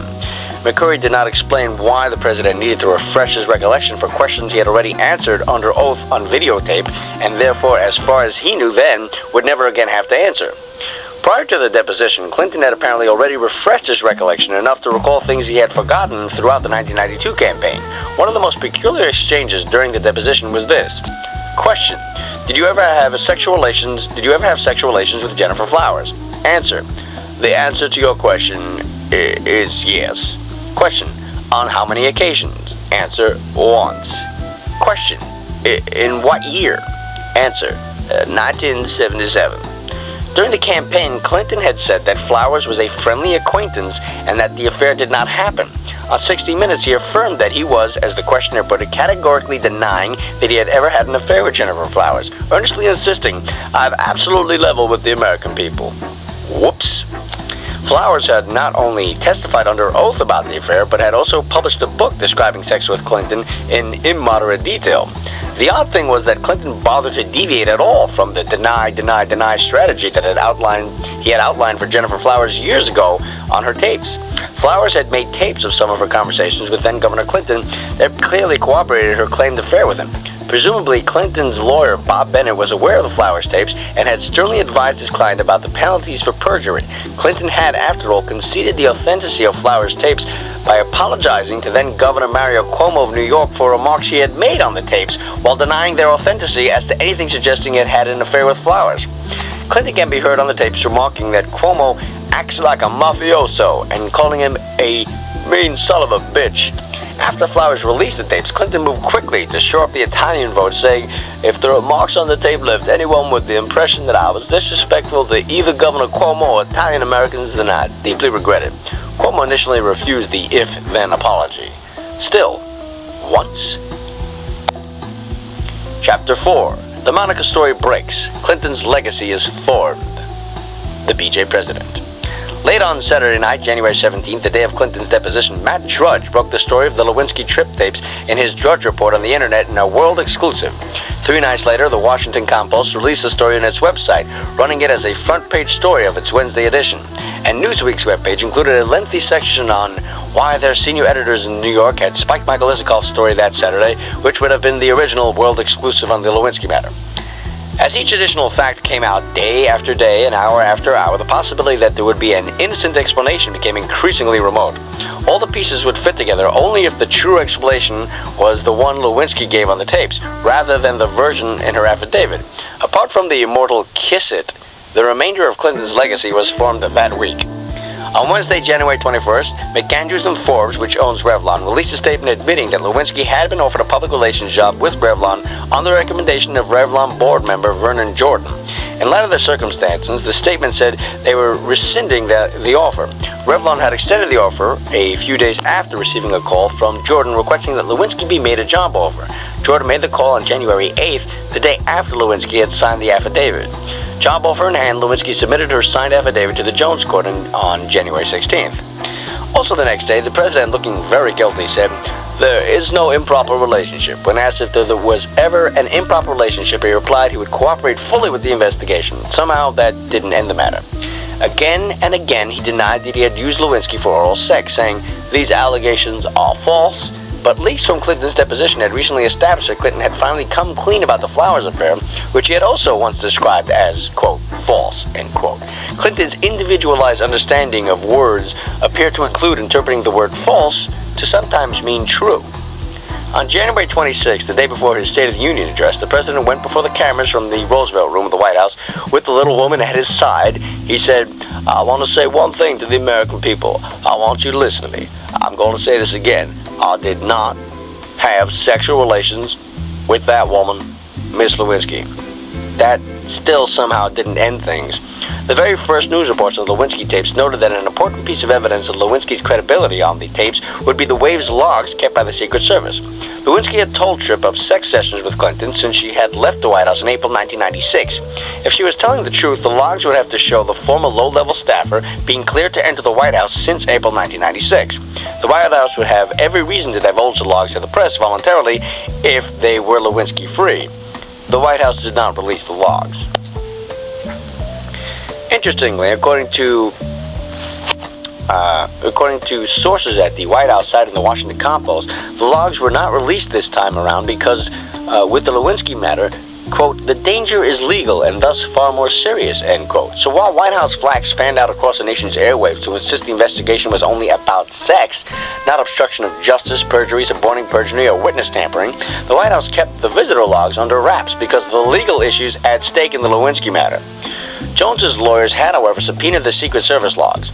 At first, the administration refused to produce them, citing executive privilege, the Nixon dodge. Okay. The logs were eventually produced. The records showed that Lewinsky had visited the White House 37 times since she began working at the Pentagon. It was later learned that some of Lewinsky's visits to her pal Betty Curry took place while Curry was on vacation. Clinton's former press secretary, Dee Dee Myers, said she hadn't visited the White House that many times since leaving. There's no way to convince the American people that 37 visits to the White House by a former intern is routine. That's extraordinary and raises a lot of questions. Soon, Clinton's answers to questions during his deposition came out. Not only had he lied about Jennifer Flowers, but he had also admitted he might have given young Monica a brooch, a dress, a hatpin, a book of poetry, and other assorted items. Giving a single dress to each of the hundreds of female White House interns alone would have been a dazzling financial feat, even for a president who was not simultaneously amassing enormous legal bills. Recipe for perjury. On one small point, Clinton's deposition testimony contradicted Lewinsky's sworn affidavit. She had sworn in paragraph 8 of her declaration, the occasions that I saw the president after I left employment at the White House in April 1996 were official receptions, formal function, or events related to the U.S. Department of Defense, where I was working at the time. There were other people present on those occasions. By contrast, Clinton remembered right off the bat seeing Lewinsky outside his office in late December 1997. No official reception, formal function, or other event, just Monica right outside his office. And this he remembered without having the luxury of time to refresh his recollection and confer with lawyers before answering, as had Lewinsky. The leader of the free world recalled a chance meeting with a former White House intern that had evidently not made much of an impression on the intern. It must have slipped her mind. He did interpose a cover for the mayor meeting, his secretary, Betty Curry. In fact, it was Curry whom Lewinsky had come to see. She came by to see Betty sometimes before Christmas, and she was there talking to her, and I stuck my head out and said hello to her. First, Curry had asked Clinton to bring some gifts to Lewinsky from the Black Dog, and then she starts inviting Lewinsky to drop by the White House to visit. That Betty palling around with Monica was going to cause the president no end of trouble. In an immunity-less proffer negotiated by her lawyer William Ginsburg, Lewinsky told a different story altogether. It was at that late December meeting, she says, that Clinton told her to say her visits to the White House were to see Curry and not to see him. Betty Curry has testified that Lewinsky and the president were sometimes alone in his office, though she apparently does not know if they had a sexual relationship. Super lawyer Vernon Jordan. Then there was the matter of Vernon Jordan. In the tape-recorded conversations, Lewinsky says super lawyer Jordan informed her that perjury in civil cases is rarely prosecuted. In her proffer to the independent counsel, Lewinsky said she told Jordan she had had sex with Clinton and she planned to lie to the court without cavil from Jordan. After testifying before the grand jury, Jordan said, I did not in any way encourage her to lie. Jordan did, however, get her a job and get her a lawyer who would help her draft her perjurious affidavit denying she had ever had sexual relations with the president. Jordan's strenuous efforts on behalf of a 24-year-old former intern would be odd enough if she had been his intern. Lewinsky's only connection to Jordan was through Clinton. According to Lewinsky's proffer to the independent counsel in early March, Clinton advised her that she could avoid giving a deposition in the Jones case if she were in New York. Jordan told the grand jury that he personally gave the president regular progress reports on his efforts to get Lewinsky a job. He partially confirmed Clinton's statement that Betty Curry was the one who referred Lewinsky to him. Yet he also explained that he assumed the referral was made at the president's request. Jordan insisted, my efforts to find her a job were not quid pro quo from an affidavit that she signed. On NBC's Today Show, Hillary Clinton explained Vernon Jordan's Herculean efforts to land the job for the Valley Girl intern by noting how outgoing and friendly Vernon Jordan is. And what difference does it make? And saying that he had helped literally hundreds of people, and it doesn't matter who they are. What difference does it make? The talking points. Most mysterious were the talking points. On Wednesday, January 14th, 1998, 2 days before Starr's deputies confronted Lewinsky at the Ritz-Carlton Hotel, and the day after they had wired Tripp to tape a conversation with Lewinsky handed Tripp a typed 3-page single-spaced document titled Points to Make in an Affidavit. In addition to advising Tripp to be a team player, the document told her exactly how, providing Tripp specific points to make that would benefit Clinton in the sexual harassment suit. The proposed recollections were not exclusively, nor even primarily about Lewinsky. They were about Kathleen Willey, whom Tripp had on record as having seen emerge from the Oval Office disheveled on the day Willey says she was groped by the president. Tripp was instructed to declare, "You now do not believe that what Willey claimed happened really happened. You now find it completely plausible that she herself smeared her lipstick, untucked her blouse, etc. You never saw her go into the Oval Office or come out of the Oval Office. You have never observed the president behaving inappropriately with anybody." As to Lewinsky herself, the talking points advised Tripp to denounce Lewinsky as this huge liar and to claim, "I found out she left the White House because she was stalking the president," or something like that. Finally, the talking points requested that Tripp submit her affidavit to Bennett's people for review before turning it over to Jones's lawyers. Once again, Lewinsky, if not the big he, is caught dead to rights suborning perjury, even if she is this huge liar. Like Craig Livingstone, the former bar bouncer turned White House Director of Personal Security, who was caught with 900 FBI files in the White House, for the talking is that they materialized out of thin air. If Lewinsky did type the talking points, and phrases like "this huge liar" suggest that possibility, there is little doubt that she was coached by someone, presumably a lawyer. The points read like a Valley Girl's transcription of a lawyer's advice. Most implausibly, the talking points concern a certain Jane Doe in the Jones case, who would not be at the top of Lewinsky's concerns. Willey was of great concern to Clinton. Lewinsky was mainly concerned with getting a job in New York and preventing the big creep from finding out that she had been talking about their affair. The request to let Bennett's people review the final declaration doesn't make any sense coming from Lewinsky. By all accounts, Monica was primarily interested in Monica. The leading candidates for talking points coach are Vernon Jordan, Clinton aide Bruce Lindsay, and of course the only person who would personally benefit from Tripp's suborned perjury, Clinton himself. Lewinsky reportedly loathed Lindsay, and Jordan reportedly is not an idiot. Of the three, Clinton is the only one known to have left messages on Lewinsky's home answering machine. Though it seems incredible that the President of the United States would be coaching a 24-year-old former intern on how to tamper with a witness, it is also incredible that the President of the United States would be getting oral sex from a 20-something intern, sending her love tokens and leaving messages on her answering machine. Moreover, according to news accounts of Lewinsky's proffer, Clinton was the only one who told her how to commit another felony. Clinton is said to have advised the intern that she could trip up the Jones lawyer subpoena for any gifts he had given her if she relinquished possession of the gifts. Following his advice, Lewinsky packed up the gifts and sent them to Betty Currie. Then Betty Currie took them straight to Ken Starr.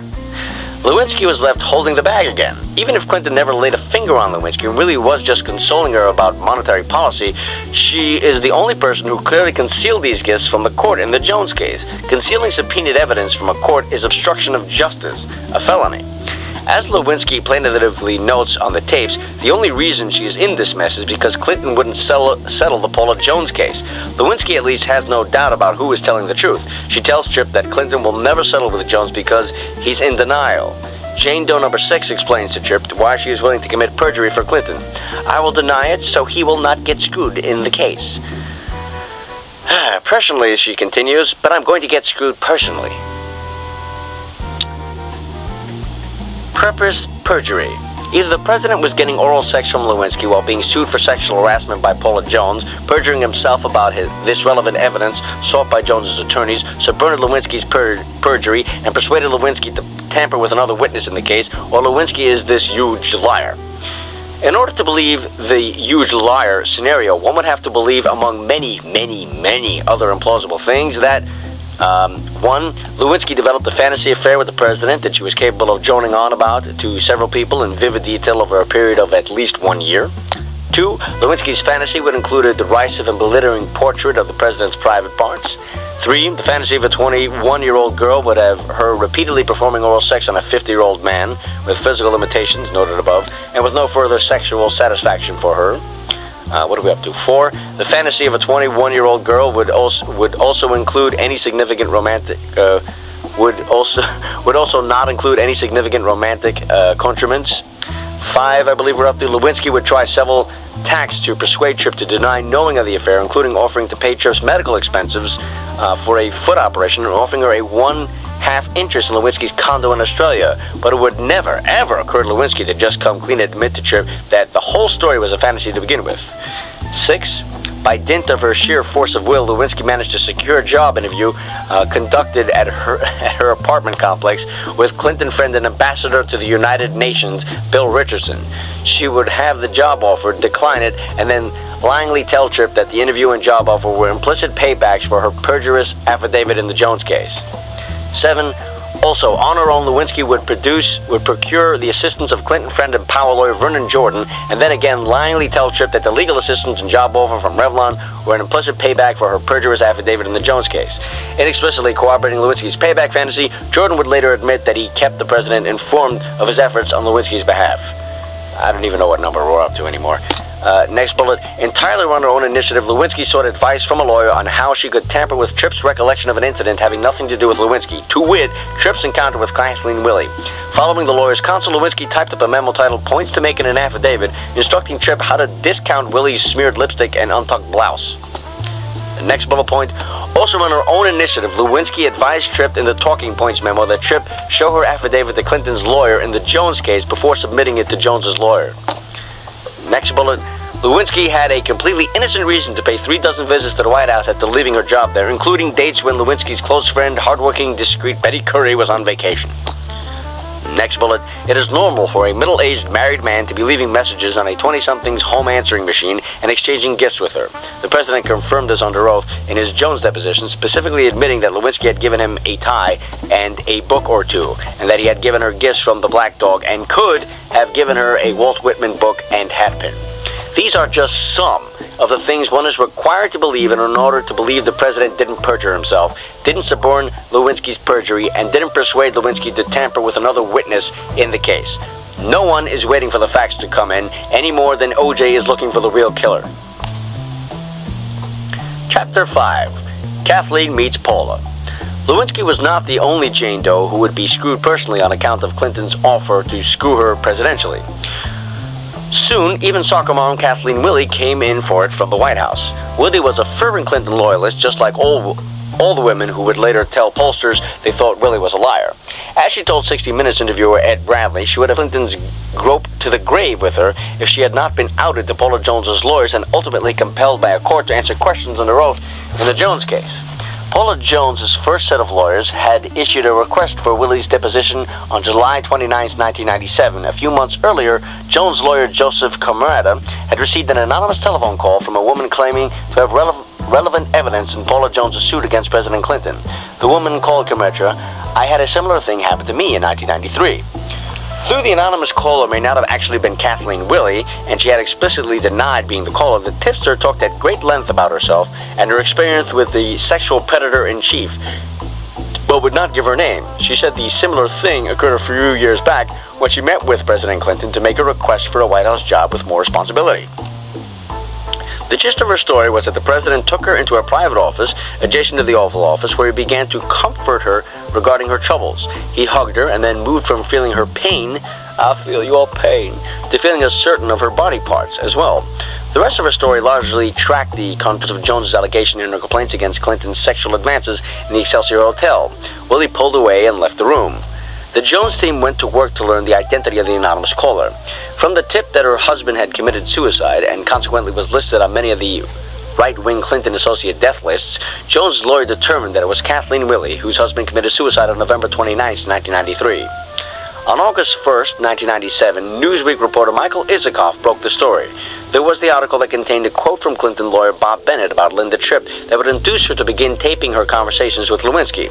Once those tapes were to come out, Tripp would be denounced on a pro-Clinton fact sheet for such outrages as being thought by neighbors to be a Republican. But back when she was being asked about Willey, she was a good Clinton loyalist. Tripp gave Isikoff the White House spin. Linda Tripp, then an executive assistant in the White House counsel's office, recalls bumping into Willey in the West Wing after Willey had allegedly left the Oval Office. Willey was disheveled, her face was red, and her lipstick was off. She was flustered, happy, and joyful, Tripp told Newsweek. Willey said she had to talk to Tripp right away. According to Tripp, Willie said the president had taken her from the Oval Office to his private office, a small adjoining hideaway, and kissed and fondled her. She was not in any way appalled, Tripp told Newsweek. Tripp, who says she and Willie were once friendly but are no longer, agreed to speak to Newsweek to make it clear that this was not a case of sexual harassment. Just a sentence or two later, Bennett insulted Tripp, saying she was not to be believed. Tripp was queuing up the tape machine. In the rest of the article, Isikoff reported on Willie's encounter with the president on November 29, 1993, as told by her friend Julie Steele. In her first quoted version of the facts, and there would be several, Steele and Willie had told her about being groped by the president the night it happened, and said Willie was distraught. Willie was not quoted by Isikoff. Before the article went to print, Steele called back to say she had lied. In fact, she now said Willie only told her about the presidential fondling a few weeks after it had occurred, and frankly, didn't seem so damned upset about it. In that second, in a series of stories she would eventually give, Steele said she had lied at Willie's request. For his part, Clinton's first version of his story, as given by his lawyer, Bennett, was that he had no specific recollection of meeting Willie in the Oval Office. Meanwhile, Willie was fighting Jones's lawyers like a wildcat. Willie held her job as a member of the United Service Organization's Board of Governors as a Clinton appointee. Not surprisingly, Willie was not eager to leap into the Paula Jones fracas by taking a public stand against her benefactor, President Clinton. She said she was outraged at Jones's attempt to pull her into the case. First, she retained a lawyer to block the deposition. Her lawyer, Daniel A. Gecker, promptly moved to quash the subpoena, a motion he could not possibly have won, and issued a statement from Willie saying she continues to have a very good relationship with the president and does not have any information that would be relevant to the Paula Jones case. At first, the dilatory tactics worked. Jones's lawyers agreed to delay the deposition on their own accord. That gave the president's friends time to work on Willie. The Clinton White House began its response to the Willie revelation by denying that she had ever worked in the White House. Once that response became inoperable, the White House took the position that it would neither admit nor deny whether Willie had ever worked in the White House. This actually happened. Next, the White House attempted to discredit Willie by explaining through a Clinton lawyer, Bennett, that she may have been confused by the president's attempt to comfort her after her husband's suicide, but it was preposterous to suggest that Clinton had made a sexual advance. Unfortunately, her husband's body was not discovered until the day after President Clinton felt her pain. I feel your pain. The body was not discovered until the day after President Clinton felt her pain. Bennett objected to Willie's deposition. I feel your pain. Bennett objected to Willie's deposition on the grounds that she had absolutely no knowledge or information of any relevance regarding Paula Jones or her allegations, defying the legion of TV lawyers sagely nodding their assent to Bennett's claim and just about everyone else to report on it. The court ordered Willie to give her deposition to Jones's attorneys. Excuse me, let me reread that. Bennett objected to Willie's deposition on the grounds that she had absolutely no knowledge or information of any relevance regarding the Paula Jones or her allegations, defying the legion of TV lawyers sagely nodding their assent to Bennett's claim and just about everyone else to report on it. The court ordered Willie to give her deposition to Jones's lawyers. The Willie deposition. She didn't go down without a fight, though. Throughout the deposition taken on January 10th, 1998, getting her to answer a simple question was like getting the president to answer questions about Lewinsky. Willie was practically spitting her monosyllabic answers at Jones's attorneys. Every time she was asked to say what happened next, Willie answered with the highly abbreviated but non-perjuous, "I left." She had clearly been extremely well prepared by her lawyer. Unless Jones's lawyer, Donovan Campbell, phrased his question in precisely the right way, she denied it. Lesser lawyers would have walked away from the Willie deposition empty-handed. Page after page of the Willie deposition reads like this. Question. At any time during this meeting with Mr. Clinton, did he physically do anything other than sit behind his desk? Answer, no. Question. Did you, during this meeting with Mr. Clinton, did you ever physically do anything other than sit in front of his desk? Answer, no. Question. How did the meeting with Mr. Clinton conclude? Answer, I left. Question. Is there anything that you said before you left that you haven't told us here today? Answer. I don't think so. Question. Is there anything that Mr. Clinton said to you during that meeting that you have not told us here today? Answer. No. Question. At any time during that meeting did Mr. Clinton approach you physically? Answer. In the Oval Office? Question. At any time in your meeting with him that day, in any meeting that day? Answer. Yes. Question. Please explain that situation. Answer. Do you want to know? What do you want to know? Even when Campbell had finally maneuvered Willie to the precise location of the presidential grope at the door in the private hallway leading back into the Oval Office, Willie was not exactly forthcoming. Question: and then what happened? Answer: then he hugged me again and said that they would try to help me. Question: and was that at the door in the private hallway leading back into the Oval Office? Answer: yes. And please describe the exact physical nature of the hug. Answer: it was a hug. Question: is that all? Just an embrace? Answer: it was a hug. Question: can you describe it in any more fully than that? Answer: just a big hug. Question: did you hug him back? Answer: I think so. I mean, I don't really recall if I did or not. Question: after that hug, what happened after that? Answer: well, it continued. Question: okay, please describe exactly how it continued. Answer: the hug just continued longer than I expected. Question: can you give us an estimation as to how long the hug continued? Answer: no. When Campbell asked point blank about any kissing, Willie at first admitted only to an attempt. Question: please describe that as fully as you can. Answer: he attempted to kiss me. Question: Mr. Clinton did? Answer: yes. Question: on the lips? Answer: yes. Question: any place else? On the neck? Answer: no. Question: and what was your response to that attempt? Answer: surprise. Question: did you allow him to kiss you?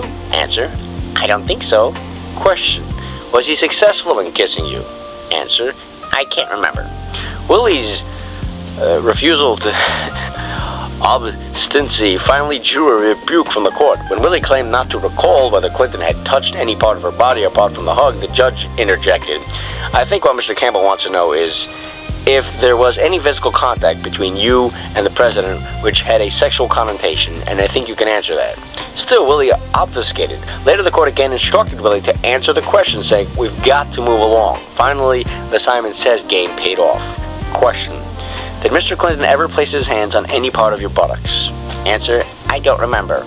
Question: you can't categorically say he did or did not, is that correct? Answer: correct. Question: did Mr. Clinton ever seek to take either of your hands and place it on his body any place? Answer: yes. Question: please describe that. Answer: he put my hands on his genitals. Question: which hand? Answer: I don't recall. Question: and approximately how long did that last? Answer: I don't recall. Question: what was your reaction? Answer: it was very unexpected. Question: were you surprised? Answer: yes. Question: did you resist? Answer: yes. Question: how? Answer: I just resisted. Question: did you try to push him away? Answer: yes. Question: were you successful? Answer: yes. Question: immediately successful? Answer: I don't recall the time frame. Question: did you attempt to withdraw your hand from his genital area? Answer: yes. Question: promptly? Answer: yes. Question: were you successful? Answer: as best as I recall. Question: could you tell whether he was aroused? Answer: yes. Question: and was he? Answer: yes. Question: after you withdrew your hand from his genital area, what was the next physical thing that happened during that encounter? Answer: I left. Question: did you have to gain release from his embrace in order to leave the room? Answer: yes. Question: did Mr. Clinton attempt to touch your breasts? Answer: I think so. Question: and what's the basis of your thinking so? Answer: I have a recollection of that. Question: was he successful? Answer: yes. Question: can you tell us whether the touching of your breasts occurred before or after Mr. Clinton took your hand and put it on his genitals? Answer: I don't recall. Question: did you ask him to stop? Answer: I don't think I verbally did. Question: did you think you did non-verbally? Answer: yes. Question: by what? Answer: by resisting. Question: at any time from beginning of the hugging incident that you're just now describing up through to the point in the time that you broke away and left the room, did he say anything to you? Answer: yes. Question: please tell us what he said. Answer: I recall him saying that he had wanted to do that for a long time. Question: Was he referring to the physical contact? Answer, I don't know. I did to her what I have done to scores and scores of women, quote. About a week later, during his deposition in the Jones case on Saturday, January 17, 1998, Clinton said oath that he emphatically denied Willie's account, but he contradicted his lawyer's earlier statement that he had no specific recollection of meeting Willie in the Oval Office. Question, Mr. President, did Kathleen Willie ever give you permission to touch her breasts? Answer, no, I never asked, and I never did. Question, did she ever give you permission to kiss her on the lips? Answer, no. Question, did you ever attempt to kiss her on the lips? Answer, no. Question, did you ever attempt to touch her breasts? Answer, no. Question, did Kathleen Willie ever give you permission to take your hand and place it on your genitals? Answer, no, she didn't. Question, did you ever at any time have any form of sexual relations with Kathleen Willie? Answer, no, I didn't. In the midst of answering questions about his allegedly groping of a White House volunteer, Clinton was able to recall his moralistic opposition to the consumption of alcoholic beverages. Question, what did you have to drink? Answer, I don't remember. Question, was it alcoholic? Answer, oh, no, I don't serve alcohol there in the office of the White House. Not ever? Answer, never. No, it might interfere with his sexual potency. Question, alright, having read a summary of her testimony, are you aware that she has testified that you kissed her in the hallway between the Oval Office and the private kitchen? Answer, I am aware of that. Question, and you're aware that she testified that you took her hand and put it on your penis? Answer, I am aware of that. Question, alright, and you deny that testimony? Answer, I emphatically deny it. It did not happen. The president's explanation for this fifth woman to accuse him of making sexual advances, Jennifer Flowers, Sally Perdue, Paula Jones, Dolly Kyle Browning, falsely, the president's explanation for the fifth woman to accuse him of making sexual advances falsely, he had said of all five, through moments later he would retract his Flowers denial, was that Willie was crazy. The other ones were old gold-digging tramps. Willie was a loony bird, and she should probably be headed to the sanitarium. He repeatedly mentioned her husband's suicide, fudging the timeline to bolster his claim that he was merely trying to help her calm down and trying to reassure her. In fact, Mr. Willie's body wasn't found until the day after Miss Willie's little tete-a-tete with the president. No matter, she was crazy, and he was being comforter-in-chief. Her husband killed himself. She's been through a terrible time. She's been through a terrible, terrible time in her life. What a gallant. Question, did you know why she would tell a story like that if it weren't true? Answer, no, sir, I don't know. Hey, honey, I don't know. Yeah. She'd been through a lot, and apparently the financial difficulties were even greater than she thought they were. At the time she talked to me, her husband killed himself. She's been through a terrible time. I can't say. All I can tell you is, in the first place, when she came to see me, she was clearly upset. I did to her what I have done to scores and scores of men and women who have worked for me or been my friends over the years. I embraced her, I put my arms around her, I may have even kissed her on the forehead.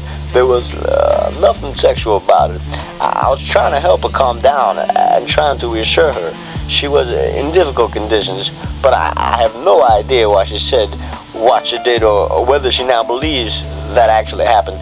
She's been through a terrible, terrible time in her life, and I have nothing else to say. I don't want to speculate about it. Question, has she ever asked you to pay her money in return for her not disclosing this story? Answer, not to my knowledge. Question, do you recall at any time in that meeting with Kathleen Willie saying to her, I wanted to do that for a long time?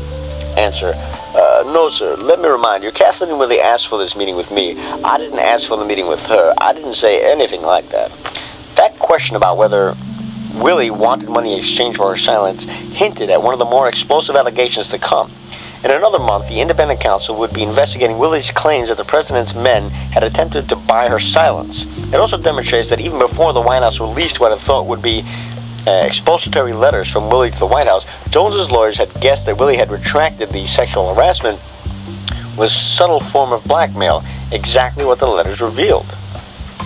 After November 29, 1993, the day Willie says she was groped by the president, she became a favorite for Clinton patronage jobs. She was not shy about asking for them either.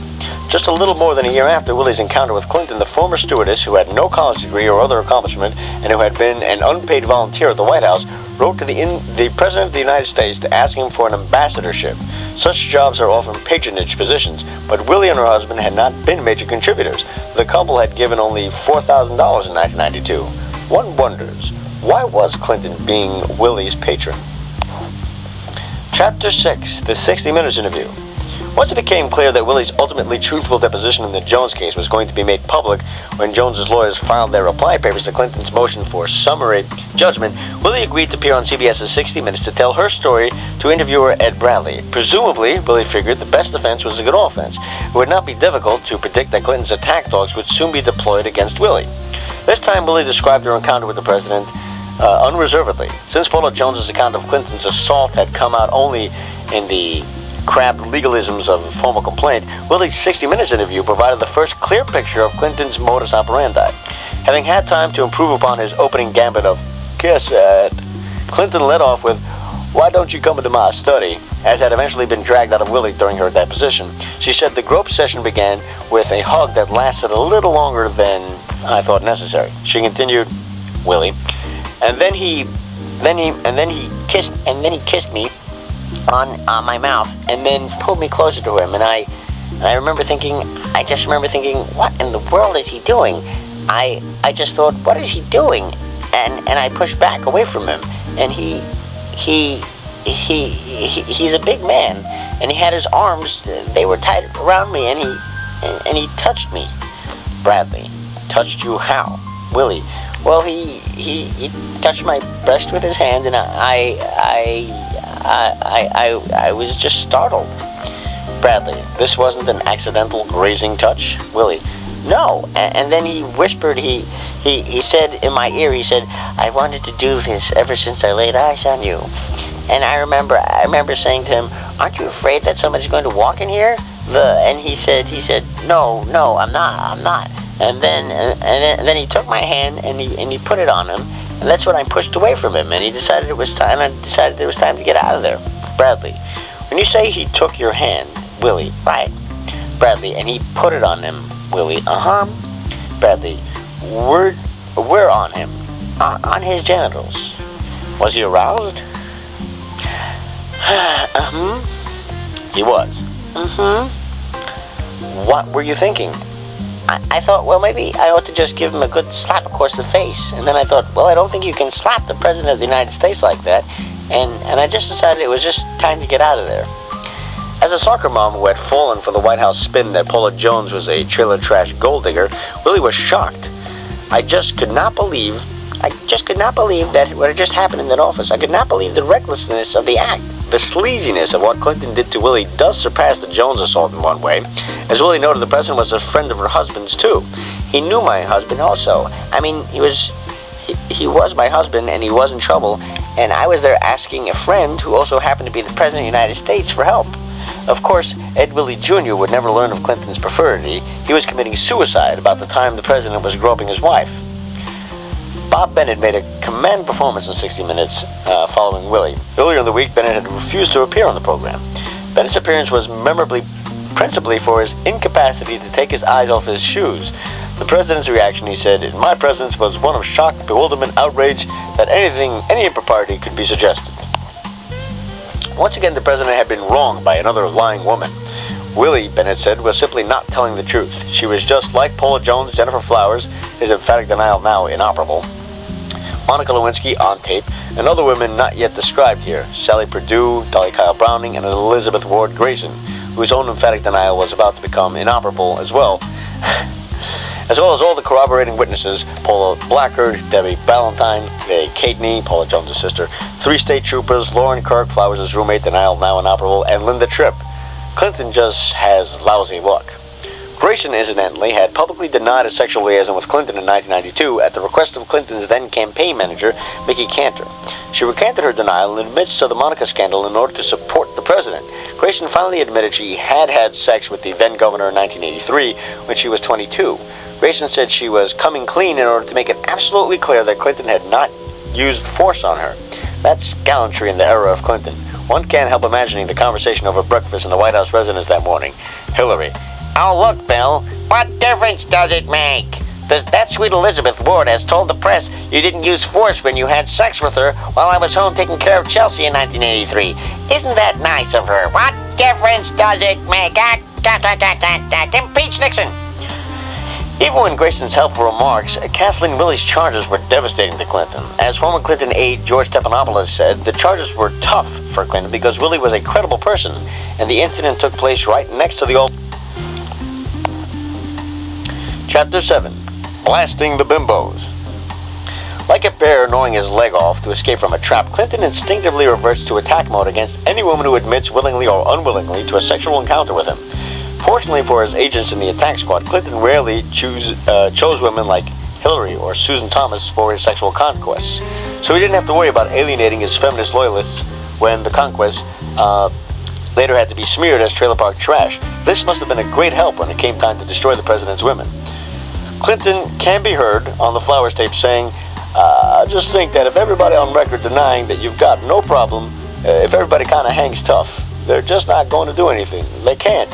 Any woman ungrateful for the opportunity to have accommodated Clinton's sexual needs would have to hang by herself. Soon after Monica made headlines in January, Clinton aide Paula Begala indicated the White House would be reviving the Clinton scandal management technique of total stonewalling combined with attacks on his accusers. He commented, "It got us through the snows of New Hampshire. It'll get us this." About a week later, former Clinton aide George Stephanopoulos posted a different long-term strategy as people around Clinton were already starting to whisper about deploying an Ellen Rompch strategy to deal with the Lewinsky scandal. Stephanopoulos was referring to FBI Director J. Edgar Hoover's reported use of damaging information contained in the FBI files of various congressmen to scare them off an investigation into President John F. Kennedy's liaison with Ellen Rompch, R-O-M-E-T-S-C-H, an East German spy. Apparently, the former presidential aide was suggesting the White House would find dirt on Clinton's detractors to shut them up. Stephanopoulos' claim was alarming. A few years earlier, in 1995, the Clinton White House had been caught with about 900 FBI files containing sensitive background information on former White House employees. It was known that the White House had not hesitated to plumb the files for dirt on at least one White House enemy, Billy Dale. Some former White House employees, whose files may have been illegally obtained by the Clinton White House, had gone on to jobs with Congress and with the press. Stephanopoulos said, "I think some around him, Clinton, are willing to take everybody down with him." According to former Clinton advisor Dick Morris, the White House secret police in all likelihood put the screws to Assistant Defense Secretary Kenneth H. Bacon to force the release of embarrassing information about Linda Tripp, a clear violation of the Privacy Act. The employee who actually leaked the private background data on Tripp has stated under oath that he did so on orders from Bacon, a Clinton appointee who had done favors for the White House in the past. Clinton's defenders claimed they were waiting for the process to play itself out, waiting for more evidence. But meanwhile, Clinton interferes with the process by using his office to throw muck at his accusers. Americans are allowed to say unpleasant things about their leaders. Americans are allowed to go to court to redress grievances. If he has no comment, he has no comment. But the president should be poisoning the well against people with grievances against him. Trashing the women seemed almost acceptable in an era in which everything, including the law, is political spin. But Paula Jones wasn't Bob Dole. None of these women was a political candidate running against the president, or were witnesses against him. Bimbo eruptions during the 1992 campaign. The media smear strategy was old hat for the Clinton team. Back in 1992, investigative reporter Michael Isikoff elicited this priceless phrase from top Clinton campaign aide Betsy Wright. Quote, "If the campaign needs a hatchet woman, I am more than willing to be it." End quote. As it happened, the soccer mom's favorite candidate did need a hatchet woman, a couple of hatchet men, a whole hatchet team, in fact, to quell also in Wright's famous words, bimbo eruptions. Wright told Isikoff that almost $28,000 in payments to a law firm listed in the Clinton campaign's Federal Election Commission report, otherwise known as the FEC, for the month of May actually paid for private investigator Jack Palladino. The campaign soon abandoned the law firm as a front for payments to the private eyes and simply listed his fees as legal expenses. Isikoff reported that Wright admitted to him, "I don't think I've used him, Palladino, on anything except bimbo eruptions." In retrospect, Palladino's legal fees were a real bargain compared with the ones Clinton has been paying Bob Bennett. Palladino scoured the women's backgrounds in hopes of getting family members or old friends to malign the girls barring that uncovering Republican affiliations to support the First Lady's theory that a vast right-wing conspiracy was out to get the president. It's a vast right-wing conspiracy. What difference does it make? Flowers. Billy once had sweet nothings to whisper in her ear after Jennifer Flowers told the world of her affair with Bill Clinton. He reportedly denounced her to his troopers in terms unbecoming the president who claims credit for the Violence Against Women Act. He called her a effing slut and demanded to know, what does that whore think she's doing to me? End quote. That isn't how he always talked to her. On the tapes of their telephone conversations she produced to prove the affair, she was baby. Back when he needed her silence, he also made sure Flowers was set up with a nice government job with the state of Arkansas. On the tapes, after Clinton assures her that their affair would be unprovable if they don't have pictures, Flowers worries, the only thing that concerns me is the state job. No problem for Slick Willie. He advises her, yeah, I never thought about that, but as long as you say you're just been looking for one, you'd check on it. If they ever ask you if you'll talk to me about it, you can say no. Good thing he's now admitted to the Flowers affair. The tapes alone were completely mystifying to American journalists. Things changed for Flowers when she decided to tell the truth. Suddenly she wasn't baby, but a bimbo and gold digger. When asked on 60 Minutes about Flowers' allegations, Clinton said, that allegation is false. The next day he called her a liar and questioned her motives, saying she didn't tell the truth. She hired a lawyer a year and a half ago, to say that anybody that said that was a liar and would be sued. And she admitted she changed her story for money. He explained the baby tapes by admitting their relationship was friendly. Then the Clinton campaign PI, Palladino, went to work on discrediting Flowers, in the end producing, according to Betsy Wright, an affidavit or two that would allegedly link Flowers to a right-wing conspiracy. It's a right-wing conspiracy. Impeach Nixon. What difference does it make? Flowers' former roommate Lauren Kerr corroborated Flowers' story in an interview with the New York Post's Cindy Adams during the 1992 campaign. There can be no doubt that she and Bill Clinton had sex with one another. Thereafter, Kirk lost her job. Purdue chick. Sally Purdue, a former Miss Arkansas, is another woman who claims to have had an affair with Clinton. After rumors circulated just before the 1992 Democratic National Convention that the 53-year-old Purdue was about to go public with the affair, Palladino sprung into action. He called around to Purdue's family members, friends, and acquaintances until finally locating one single estranged relative who was willing to malign Purdue. Palladino made sure that his disgruntled relative was known and available to the press. Thereafter, Purdue was largely ignored by the press, when not mentioned in passing as a bimbo gold digger, save one appearance in July 1992 on the Sally Jesse Raphael show. Purdue soon began receiving a series of threatening visits, phone calls, and letters. Purdue claims to have been visited by a man on August 19, 1992, who informed her that keeping her mouth shut would be worthwhile. Purdue said she was told, if I was a good little girl and didn't kill the messenger, I'd be set for life. A federal job. I'd never have to worry again. But if I didn't take the offer, then they knew that I went jogging by myself, and he couldn't guarantee what would happen to my pretty little legs. She didn't take the job and was soon fired from her job in the admissions office of Linwood College, Missouri. Keeping up with the Joneses. Paula Jones has, of course, endured every trick of the Clinton Bimbo Eruption Task Force. Remember, it wasn't Ken Starr who brought the lawsuit that threatened to destroy Clinton's presidency. Of course, no one in Clinton's camp dared say the president would never do such a thing as Jones alleged. What they did say was that Jones was trailer park trash and had a few skeletons of her own. Clinton lawyer Bennett had managed to produce two women loyal to Clinton but barely acquainted with Jones, who claimed Jones was thrilled, full of bubbly enthusiasm after her encounter with Clinton. Poor little Paula was so reviled with the claim that she was doing it for the money, unlike Bob Bennett presumably, that she promised to donate any recovery to charity. After Jones' wholly predictable but almost wholly unpredicted 9-0 victory in the Supreme Court on Clinton's frivolous presidential immunity claim, Bennett openly announced that his legal strategy of choice was to smear Jones. Comparing Jones to a dog on a Sunday morning talk show, Bennett declared that he would wage a war of personal destruction against Jones for presuming to exercise her constitutional rights. Quote, we've thoroughly investigated this case. If Paula Jones insists on having her day in court in her trial, and she really wants to put her reputation at issue as we hear, we are prepared to do it, end quote. One doesn't have to accept the feminist argument that a woman's sexual history is never ever relevant to a sex case to see that there was no legal justification for Bennett's threat to delve into Jones's sexual history. Even if Jones were everything James Carville says she is, Clinton's defense was that he can't even remember meeting her, not that she consented. When Jones's new lawyers dropped their defamation claims against Danny Ferguson, there was no possible legal basis for him to depose any of Jones's disgruntled former suitors. Trashing Paula was a legal strategy, had to be abandoned. Bennett would have to rely on Clinton's handmaidens in the media to wage the smear campaign against Paula's reputation. Wee Little Willie, inducing laryngitis. Soon, people around Clinton were behaving in a way that could easily be mistaken for attempts to buy Willie's silence. As with Lewinsky and Jennifer Flowers, Willie was first approached with carrots. Willie told 60 Minutes interviewer Ed Bradley that she had been talked up extensively by Nathan Landau, the former chairman of the Maryland Democrat Party and a major Democrat contributor. She said she could not elaborate because Landau's dealings with her were being investigated by the grand jury.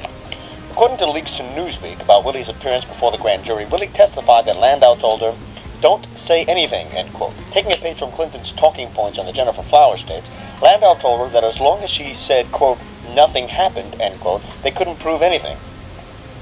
At first, Landau dismissed Willie as a distant acquaintance, but then it turned out he had chartered a private jet to fly Willie to his beachfront estate in Maryland in October 1997 at a cost of more than $1,000.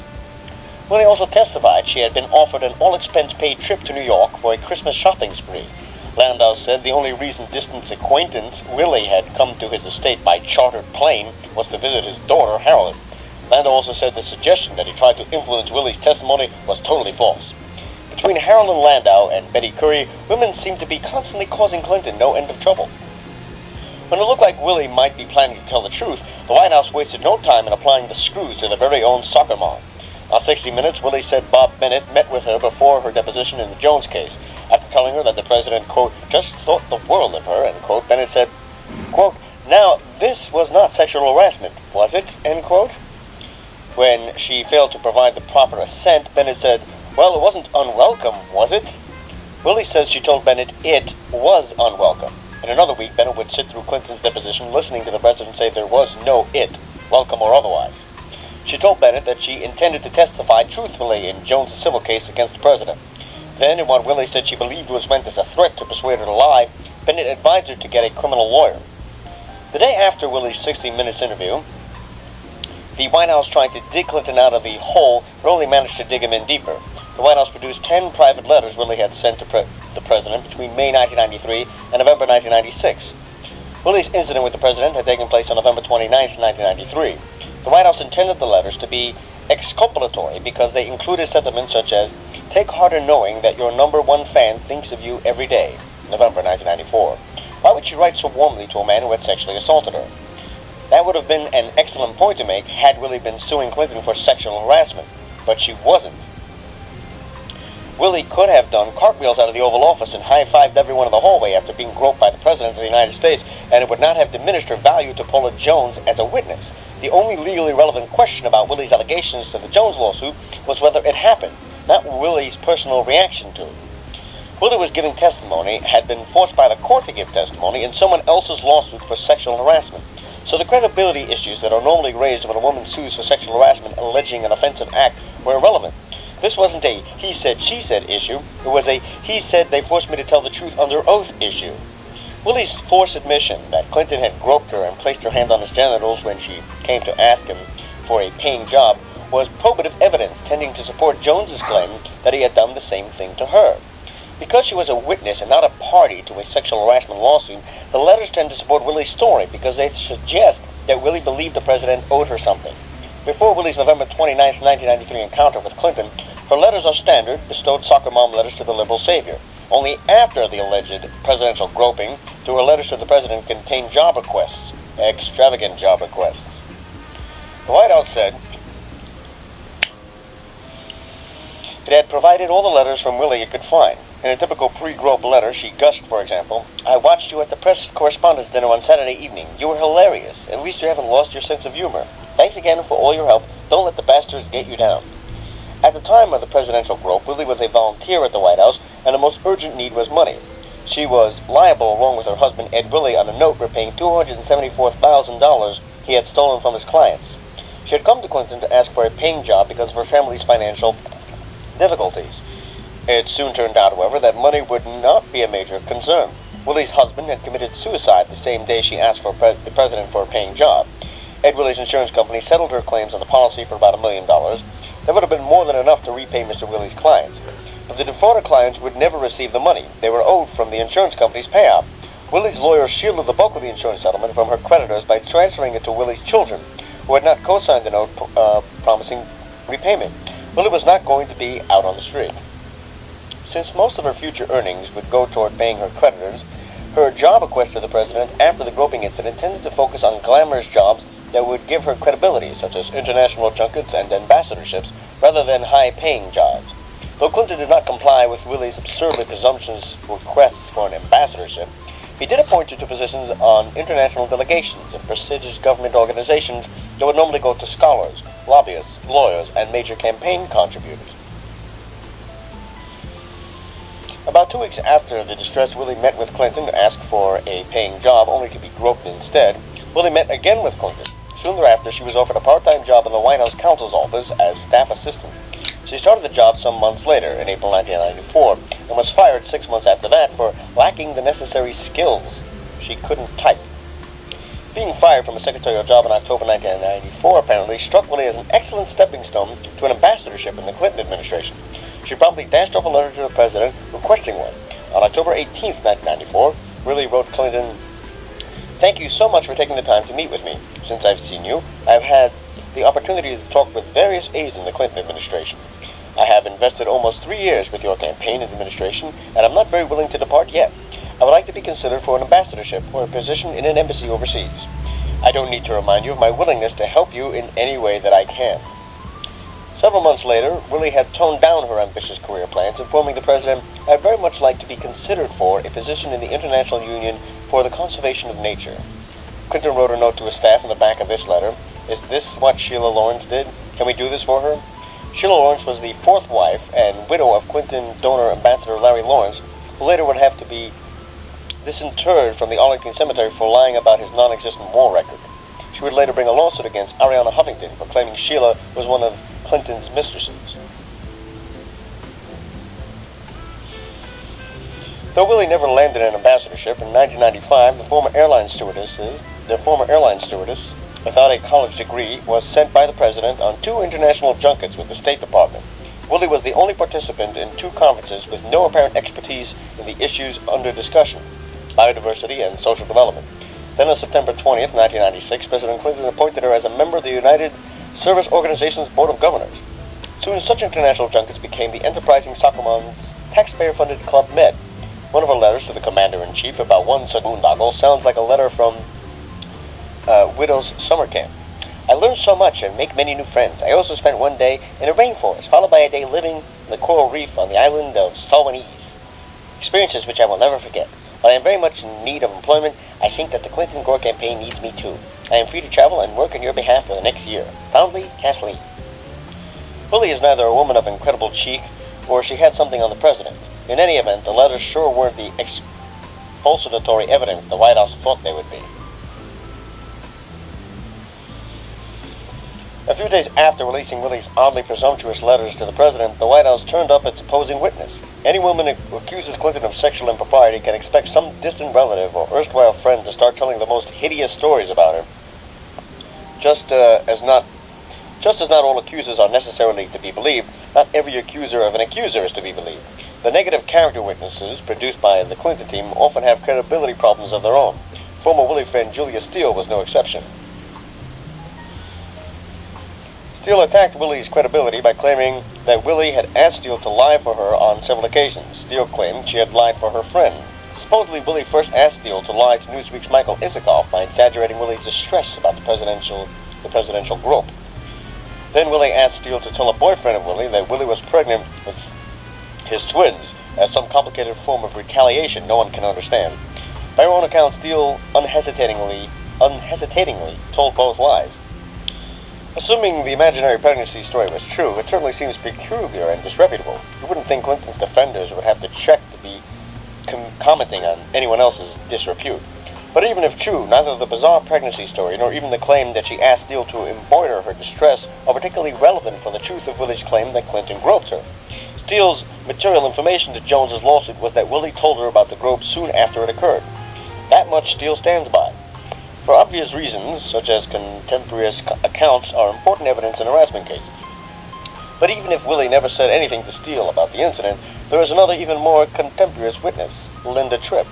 Tripp saw Willie emerge from Clinton's office in a state of disarray immediately after Willie's November 29, 1993 encounter with the president, and moments later stepped outside with Willie for a cigarette, where she got the full account. Then it was gleefully reported that Willie had floated her story as a book proposal, requesting $300,000 as an advance. The proposal, however, was declined. Being a woman who has been groped by Clinton was evidently not a big story. Most absurdly, Steele herself thought that being the friend of a woman who had been groped by Clinton might be. She tried to sell her story to Star magazine, some months before concluding that Willie was not so credible after all. Like Willie's effusive personal letters to the president, the fact that Willie may have tried to peddle her story might have worked to impugn her credibility in some contexts, but not in this one.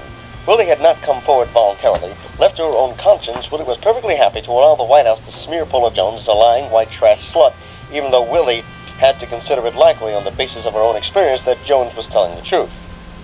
The court in the Jones case had compelled Willie's testimony because her own encounter with Clinton was relevant evidence in Paula Jones' legitimate constitutional claim against the president. Still, Willie had done everything in her power to avoid giving Jones's lawyer her deposition. Her stonewalling answers in the deposition could not make her reluctance to come forward more clear. Moreover, as for the credibility of Willie and Clinton's lawyer Bob Bennett on 60 Minutes, only one of them was getting paid to say what he said. Bennett isn't working pro bono. The White House made known the crazy phone calls Willie made to her husband's creditors late at night in the days after his death. She had been married to a thief. But by the time Willie stepped forward denouncing the various Jane Does as lying lunatic gold diggers, it was beginning to lose its sting. The Clinton campaign had once launched the same attacks on Jennifer Flowers, who, as Clinton had now admitted, had been telling the truth all along. Good Tripp. Contrary to attacks on Tripp's months, for instance, the pro-Clinton fact sheet that said Tripp was thought by neighbors to be a Republican, Tripp was not a Bush Republican spying on the Clinton White House. Contrary to White House-propelled leaks of Linda Tripp's background file, she was not a thief. Contrary to the implicit point of both attacks, it would be irrelevant to the question of whether Clinton obstructed justice if she were a conservative Republican or a reformed teenage thief. Tripp was a career civil servant, which is why she stayed on to work in the Clinton administration until August 1994, when she was assigned to the Pentagon press office. As a former lawyer, Jim Moody said, she is not enemy of this Clinton administration. She is a proponent of the truth. The next Clinton administration attack on proponents of the truth, Linda Tripp, took the preposterous form of accusing her of a contradiction of the truth. As Secretary of Defense William Cohen put it, suddenly the Clinton administration was accurately interested in the truth. A career employee at the Pentagon, Clifford Bernath, leaked information from Tripp's personal file to Jane Mayer of the New Yorker, telling Mayer that Tripp had denied ever having been arrested for a crime on her security clearance form. The release of this datum seemed to establish that Tripp had lied on her security clearance form. Mayer had already located a 30-year-old arrest for grand larceny when Tripp was 17 years old. Leaking this information to a reporter was a bold violation of the Privacy Act. The Clinton administration may have become interested in the truth, but it remained cool toward the law. For a while, countless newspapers' headlines blared that Tripp had lied in her security questionnaire about a grand larceny charge.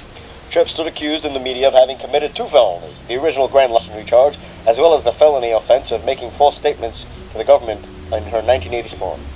Secretary Cohen assured anxious truth lovers that Tripp's malfaction would be the subject of some inquiry. Lying in the Clinton administration, Cohen said, was a very serious matter. The Clintonian code of ethics was getting confusing. If it was okay to lie under oath about adultery, why wasn't it okay to lie in a security clearance form about an alleged theft that occurred 30 years ago? Youthful delinquency was not the sort of thing that was typically held against upstanding citizens 30 years later. In some circles, adultery, to say nothing of perjury in a civil rights case, still was. In any event, the accusation turned out to be false in material details. The larceny charge had been thrown out, and the judge had told Tripp to forget about it. Legally, it never happened. Within a week, the Pentagon had cleared Tripp of any wrongdoing. According to the uncontradicted explanation given by Tripp's lawyer, the entire incident resulted from a prank played on Tripp by her friends, which should also be in quotes. While generally misbehaving at a hotel with a group of her teenage peers, someone in Tripp's crowd had lifted some jewelry and money and planted it in Tripp's purse, a fact duly noted by the judge, who threw out the larceny charge and reduced Tripp's charge to loitering. Defense admitted to the felony larceny charge. The judge assured Tripp it would not go on her permanent record, and told her to forget about it, which manifestly she had. In the end, there was no grand larceny charge, and there was, consequently, no lie on her security form, as the Pentagon concluded. There was, however, a pretty clear violation of the Privacy Act by the Clinton administration releasing information from Tripp's personal file. How had such outlandish charges been unleashed? There were a number of suspicious details. Linda Tripp was not just any government employee. She was the woman who had revealed the biggest political scandal, at least since Watergate, and perhaps, for people who know what Watergate actually was, in the history of the Republic. The tapes she kept demonstrated not only that the president had lied to the public, but also he had lied under oath in a lawsuit accusing him of violating a citizen's constitutional rights. Billy Dale may have been inconvenient, but Tripp was radioactive. It was hard to explain this as anything but a targeted political hit. Moreover, the trumped-up larceny story came out of a proportionist moment for President Clinton, coinciding with two severe PR setbacks for the defendant in Jones v. Clinton. As luck would have it, the Tripp smear broke the same weekend Kathleen Willing told the story of her encounter with the president on 60 Minutes. 2 days earlier, on Friday, Paula Jones' lawyer had released the depositions of Clinton's various distaff accusers, including Willie, Dolly Kyle Browning, and other Jane Does, as they were called in their depositions. Further confusing the Clintonian code of ethics, Clinton lawyer Bennett denounced the Jane Doe depositions as a pack of lies, even though the sworn statements to which he referred were only about sex. More insidious, though, discovering who in the Clinton administration had broken the law by releasing information from Tripp's file soon became a shell game. No one has been fired. No one has been held accountable. Initially, Clifford Bernarth, the Pentagon flunky who had released the information to Maya, insisted to the press that he alone was responsible for the leak. But in a deposition on April 30th, 1998, he admitted under oath, "I didn't do it on my own." Rather, he said his boss, Ken Bacon, had specifically directed him to release the information from Tripp's 1987 security clearance form. In his contemptuous notes, Bernarth wrote that Bacon had made clear its priority. Bacon, too, at first told the press that Bernard's testimony was not accurate. But then, when called upon to give statements under oath, he recanted the not accurate part. In his own deposition on May 15th, Bacon admitted that he had directed Bernard to provide the sensitive information to the New Yorker's mayor. Bacon had been called upon by the Clinton administration to help out with the Nelson Clinton women before. He was the Clinton appointee who allowed for the Pentagon press office to be used as a dumping ground for women in the White House, which had brought Tripp and Lewinsky together. Earning her presidential knee pads. As a matter of course, when Lewinsky's story broke, it was quickly made known that she used to wear low-cut blouses. The day after his deposition, Clinton was in the White House coaching his personal secretary, Betty Curry, to recall that he had resisted Lewinsky's sexual advances toward him. Man of God Billy Graham quickly excused the lovable rogue. The ladies just go wild over him. Graham and Elizabeth Ward Grayson could form a tag team defending the president's promiscuity. If Lewinsky hates Linda Tripp for allegedly betraying her, wait until she sees what the big he has in store for her if she ever starts talking. Then she will really start earning her presidential knee pad. Chapter 8. Prosecuting the denouncing Clinton's women as gold-digging whores, one once convicted of loitering, was not the only renewed attack. On the Flowers tapes, Clinton said, "It would be extremely valuable just to have, like I told you before, an on-file affidavit explaining, you were approached by a Republican and asked to do all that alleged sexual relationship." The Republican attack machine excuse was reinvigorated to the point of comedy on NBC's Today Show when the First Lady spoke of the vast right-wing conspiracy that has been conspiring against my husband. Ack. What difference does it make? Starr's reincarnation as a hardliner. Descriptions of Starr by those who know him, not those who fear him, invariably make him sound like Jimmy Stewart in It's a Wonderful Life. Until he was secretly induced into the vast right-wing conspiracy, presumably the same day as Monica Lewinsky in the Washington Post and the New York Times, conservatives never fully trusted him. He had that Supreme Court aspirant's gleam in his eye. He tried to walk away from this investigation in 1997, it was assumed, to preserve his viability as a high court nominee. One of Starr's prosecutors resigned in disgust when Starr issued a report unsigned concluding that Vince Foster's death was a suicide, with very little new investigation. Lawyers from the Bush Justice Department laughed at Starr's media reincarnation as a hardliner. His brief in Curzan, for example, one lawyer remarked, speaking of the Supreme Court's right to die case, refused to denounce substantive due process root and branch. It was the work of a Powellite or of someone who had seen what happened to the great man Robert Bork. As a federal judge, he once wrote an opinion in favor of the Washington Post in a libel action, Tavocalis v. Piro, that some lawyers viewed as an establishment suck-up. So much for the vast right-wing conspiracy's small tent.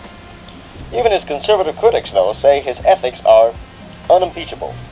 Many of Starr's colleagues have remarked upon what a shock it must have been for him to descend in Clinton's Pottersville and discover not every woman's word is his bond. Every man's word is his bond.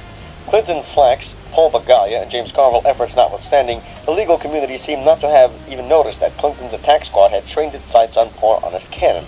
The president could have resigned, and federal prosecutors would still have been too busy talking about William Ginsburg's abhorrent behavior to notice.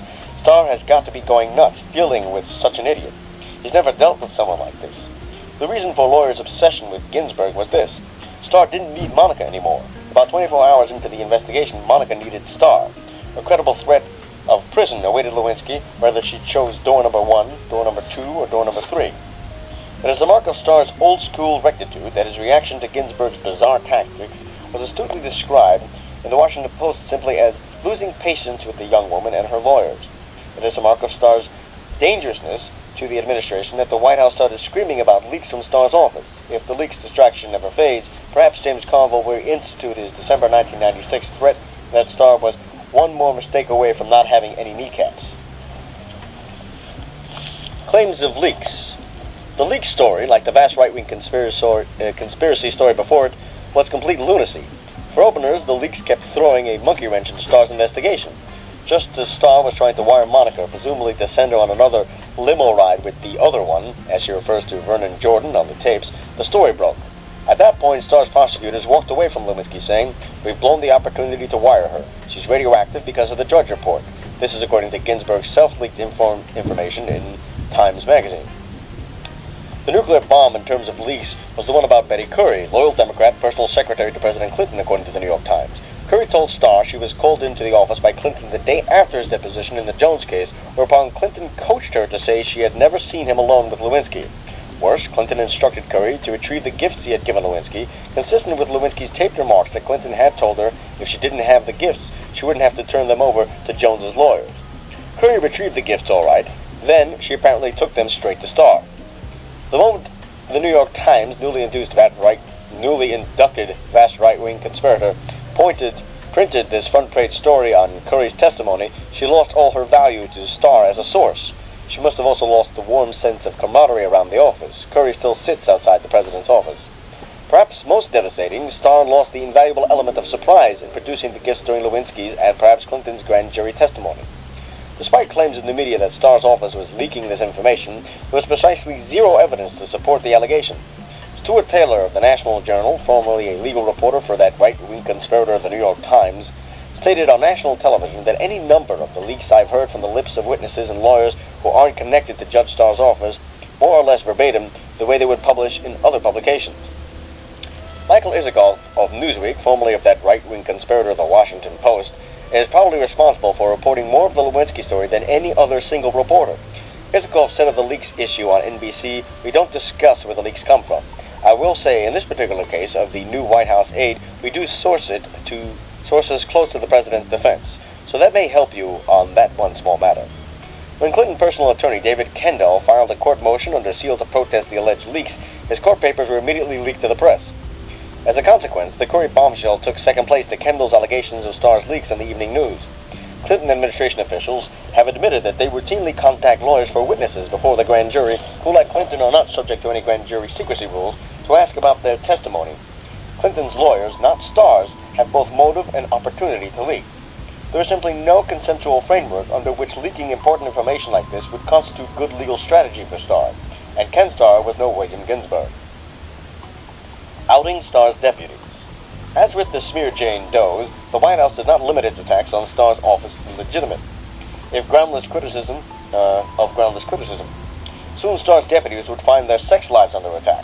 The White House was trying to smear members of Starr's staff with embarrassing personal stories, including trying to out a closeted homosexual.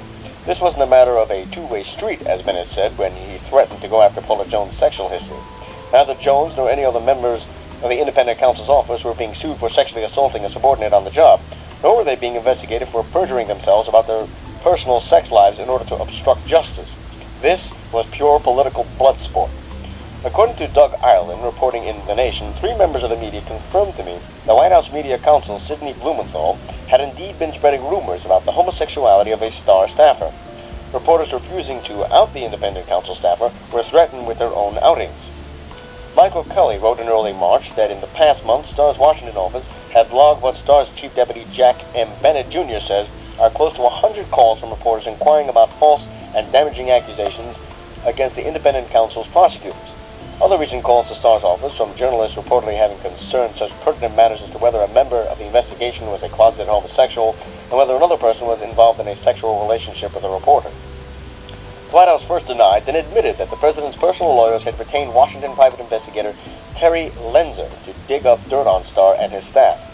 Bennett claimed this did not constitute investigating personal lives on preposterous grounds that the investigator would not be using any illegal methods of gathering evidence. There is public information available, Bennett said, which of course it is our duty as counsel to research and gather. Divorce records, police reports, and statements from disgruntled acquaintances are public, but why is it Bennett's duty to research and gather? Suppose Starr and his deputies were drug-addicted sexual perverts. What does that have to do with whether Clinton committed perjury, subornry, or obstructed justice? Blumenthal said the allegation that he was trying to out members of Starr's staff and reporters was totally false. He attributed the story to a smear campaign, according to the gay and lesbian weekly The Washington Blade, though he was not willing to speculate who might be waging such a campaign.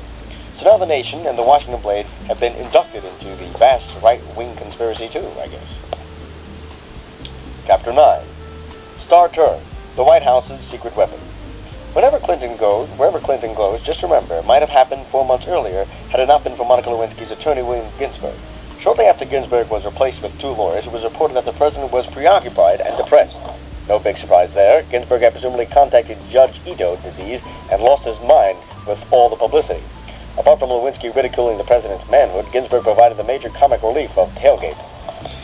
In a brief shining moment of lucidity, when the story broke in January, Ginsburg said, "If the President of the United States did this, and I'm not saying he did, with this young lady, I think he's a misogynist."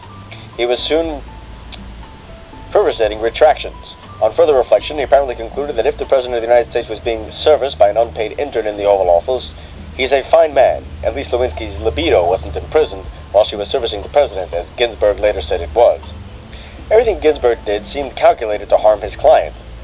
As Harvard law professor Alan Dershowitz said, Lewinsky was going to need a replacement lawyer who was prepared to charge Ginsburg with ineffective assistance of counsel. Months earlier, Ginsburg's peculiar strategy had already set off quiet but incessant murmurings amongst criminal lawyers. It's mind-boggling what a poor attorney Ginsburg is, and equally mind-boggling is the public's lack of realization of that fact. Ginsburg has a very bizarre view of how things usually work. He appears to have learned criminal law from a 1950s crime movie. Starr offered her immunity on the first day if she wore a wire. What lawyer in his right mind would turn that down? Ginsburg has done such an awful job blabbering like he's some brilliant technician, but all the talking heads are fawning over him because they want to interview him. He looks a lot like Uncle Irv. I think that's the only thing that explains it. This is probably what my Uncle Irv would do. These were just some of the comments from criminal lawyers on the strange behavior of William Ginsburg. Naturally, therefore, the media was focused like a laser beam on the legal behavior of independent counsel Ken Starr. To set the record straight, Starr had Lewinsky over a barrel. Lewinsky had only one defense, which her own lawyer almost completely sabotaged. It was a common misconception that fickle little Monica held the whole ball of wax with her decision about whether to make a clean breast of him, and that if she pleaded the fifth, everyone would pack up and go home. If Starr wanted her testimony, he would get it. Starr could have compelled her to testify before the grand jury and in any trial other than her own. He could have simply unilaterally imposed limited federal immunity on her testimony, forcing her to waive her Fifth Amendment rights. All the Fifth Amendment requires is that a person not be compelled by the government to give self-incriminating statements and then be criminally prosecuted for those very statements. Any immunity granted pursuant to a compelled waiver of the Fifth Amendment simply returns things to the status quo ante. Any evidence the government knew about or later learns about, independent of Lewinsky's grand jury testimony, could be used against her in a criminal prosecution.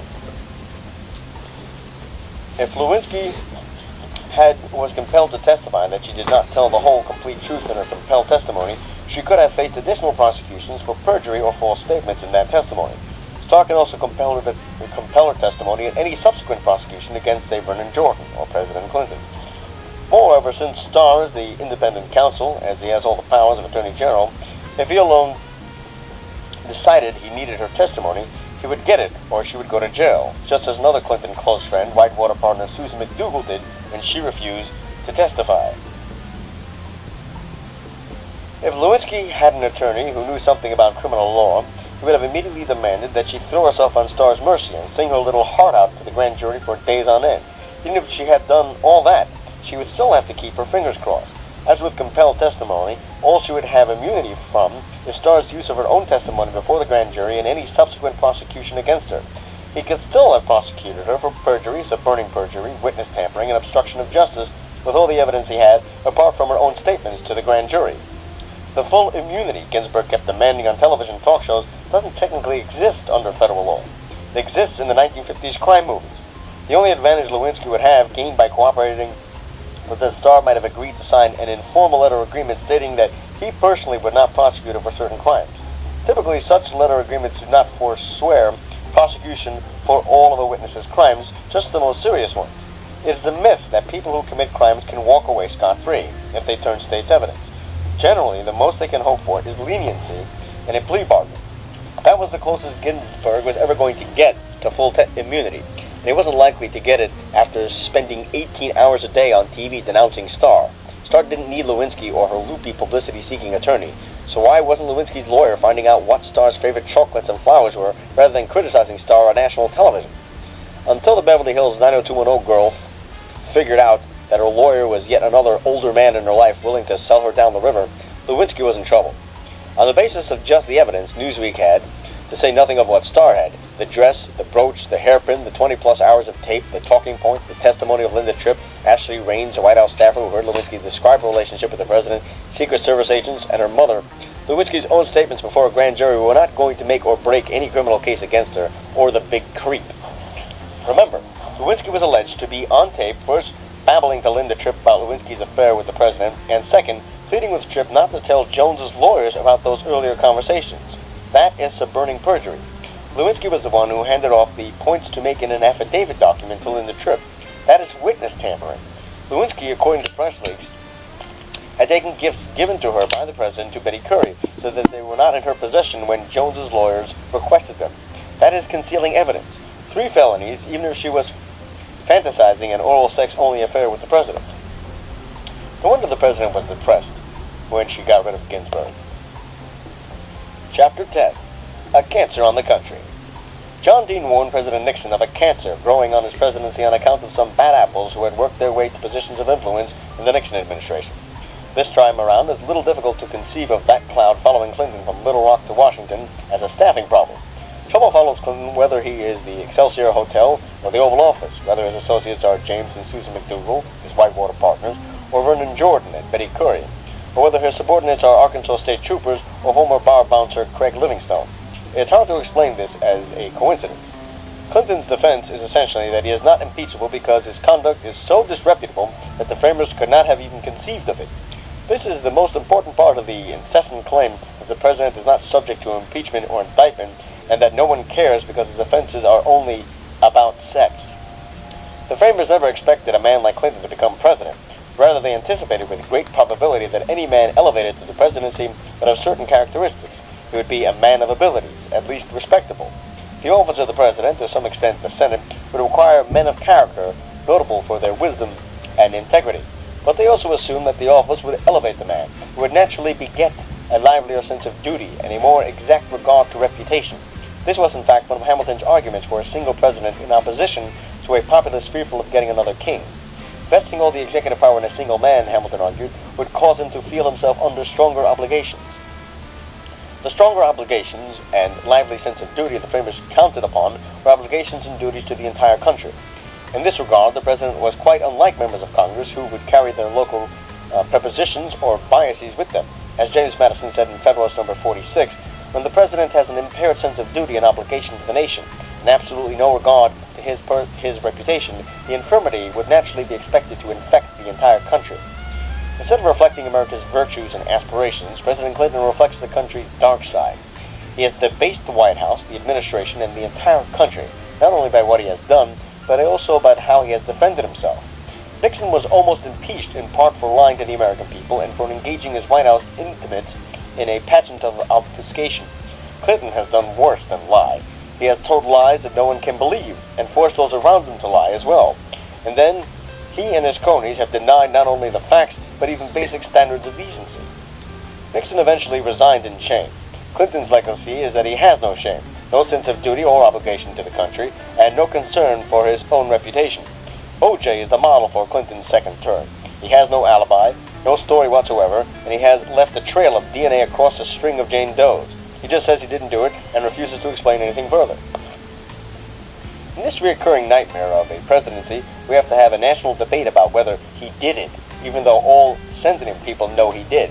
Otherwise, there would be debates only about whether to impeach or assassinate, or the relative merits of the terms scumbag and pervert. No one believes he's not guilty except the usual 30% of people who remain willfully ignorant on every subject. Clinton's shameless refusal to leave office voluntarily has led directly to monstrous fractions of hypnotized zombies spouting the absurd. Like a cancer, his own lack of integrity has infected the nation.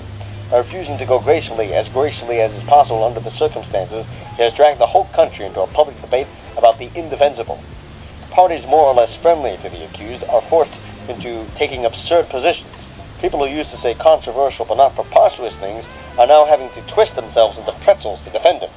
The line of defense shifts away from protests that the president is innocent to charges that the accusers have bad motives, even if their accusations have true. The cost of not impeaching him is to see Clinton-esque arguments become standard political dialect. More is at stake than how we define fitness for office. It's how we define politics, or finally how we define truth. There has always been a certain amount of disingenuous in politics, but now that's all there is. Ruthless political gamemanship has overtaken the law and finally overtaken the truth. Politicians are allowed to reshape our understanding of facts and truth because it's all just political spin.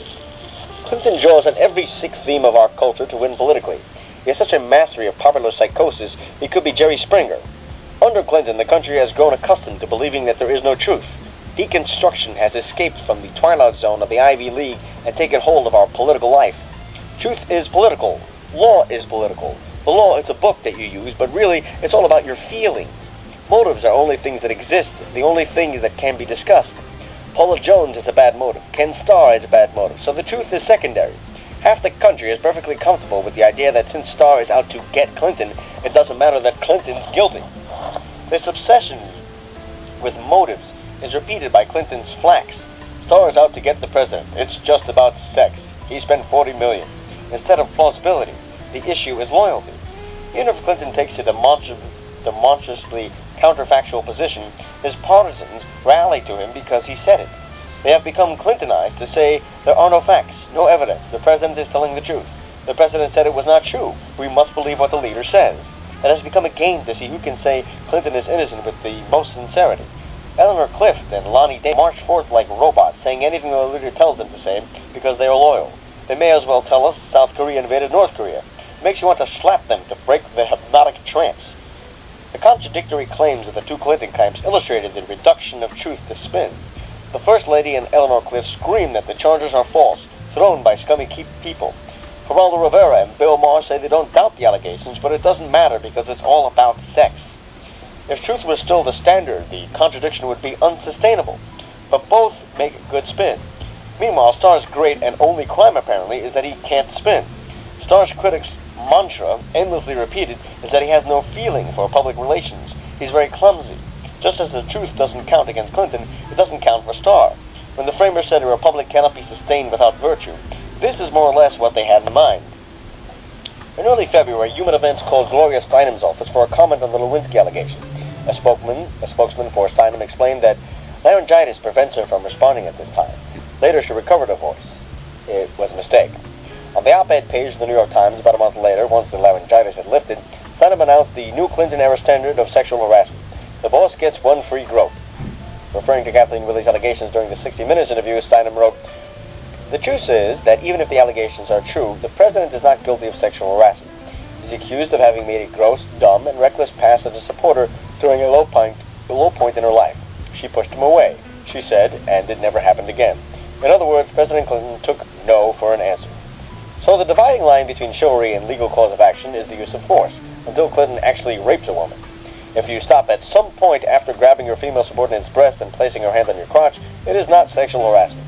Most fabulous was Stein's admission that laws against sexual harassment were never intended to stop sexual harassers. Rather, sexual harassment law is a tool to be used against ideological enemies of the feminist movement. Steinem called complaints about feminists refusing to criticize the president for turning the White House into his personal brothel another case of the double standard. Again, paraphrasing doesn't do her justice. Let's quote her completely. If the president had behaved with comparable insensitivity toward environmentalists and at the same time remained the most crucial champion and bulwark against an anti-environmental Congress, would they be expected to desert him? I don't think so. Perhaps not, but if the president's insensitivity towards environmentalists consisted of breaking a law others were required to follow, say dumping pollutants in a lake, people would expect the law to be enforced against the president even if he was good on environmental issues. If instead environmentalists reacted by saying, "That's not a pollutant, that's not a lake," they might expect to see a drop of their credibility on environmental issues.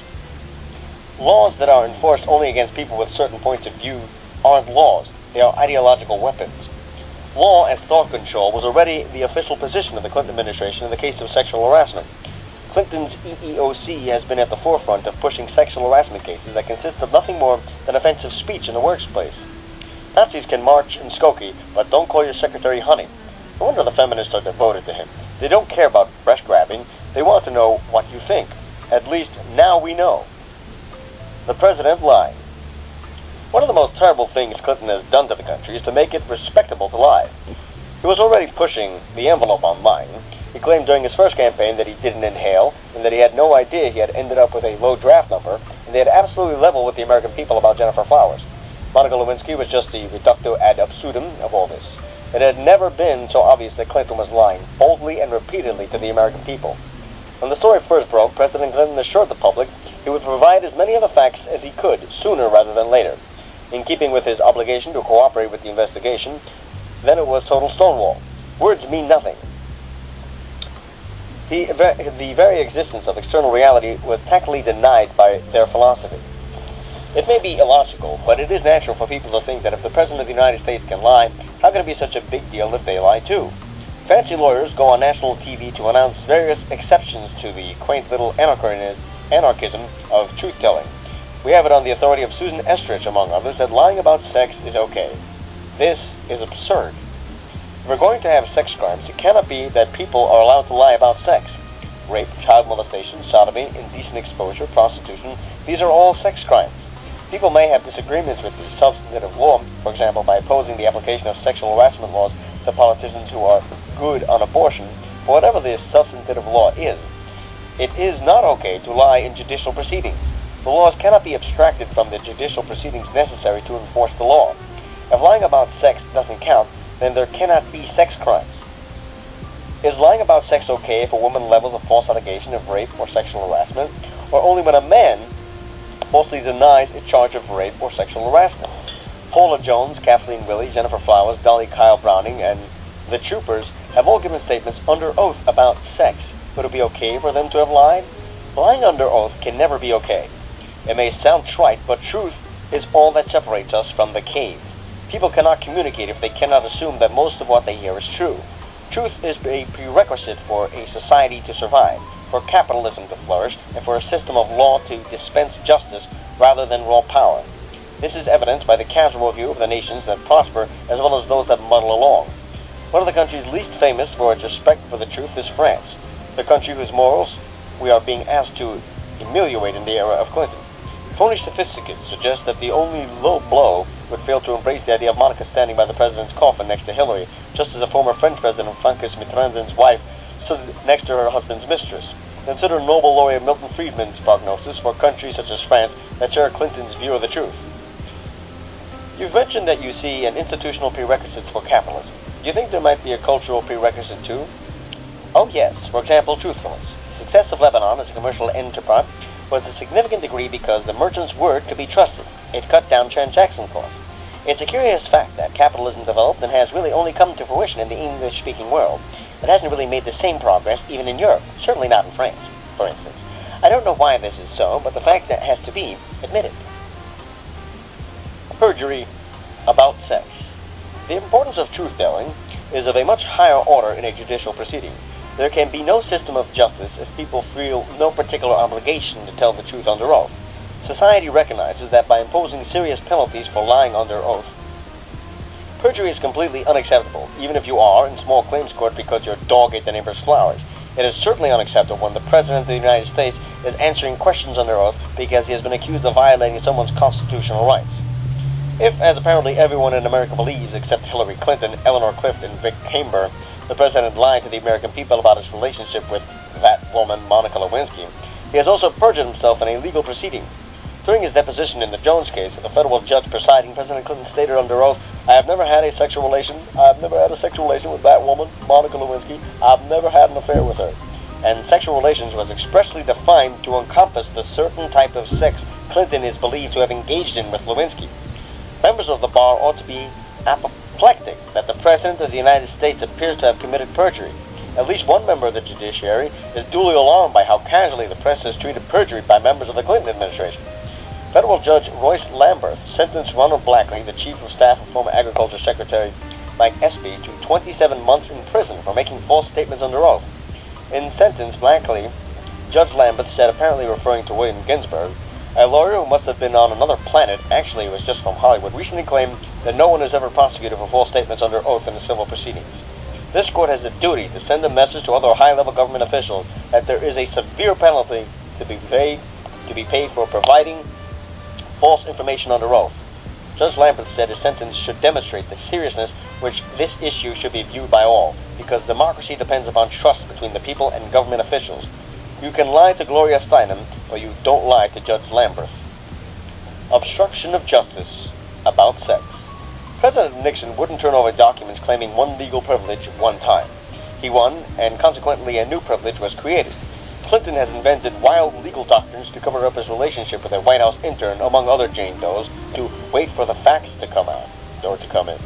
So far, Clinton has blocked the search for the truth with these trumped-up arguments, as former Clinton advisor Dick Morris put it. The president can't be sued civilly for conduct that took place before he took office.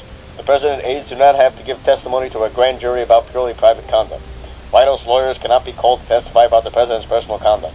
Secret Service officers cannot be asked to testify to anything about the president or the president's consorts. Really? He is president, so as legal arguments go, he does not have to give evidence or respond to legal complaints. And to think Nixon had inaugurated the imperial presidency. Admittedly, Nixon did not invoke his one privilege in an investigation about sex he personally engaged in or pressed upon unwilling females. He raised it in an investigation about a third-rate burglary he didn't commit. The only presidential privilege Clinton had not claimed was the one floating around the internet. Going to hell would interfere with the president's ability to carry out the duties of his office, and God's judgment would violate the separation of powers. Sins are therefore excused, in the case of a sitting president, at least if the economy is good. The president's invocation of presidential immunity, executive privilege, attorney-client privilege, and protective service privilege to obstruct information from coming out about his relationship with Monica Lewinsky is about as plausible. To state the obvious, White House discussions at the highest possible level about Monica Lewinsky cannot possibly be protected by a privilege for presidential communications about military and diplomatic secrets. They are, as his defenders say, personal matters. Personal matters are not beyond the reach of impeachable offenses. They are beyond the reach of any legal privilege immunizing communication from production to grand jury. Nixon may have been paranoid about the national security leaks and the opposition government in the midst of the Vietnam War, and covering up the existence of the plumbers, the private group Nixon authorized in order to plug national security leaks, may well have constituted obstruction of justice. But he wasn't some horny hick in the White House asserting contrived privileges to cover his getting oral sex from the interns. Warren Harding must be turning flips of delight in his grave to know that at least he isn't Clinton. No one has ever been caught like Clinton in the tawdry combination of sexual perversion, witness tampering, and perjury.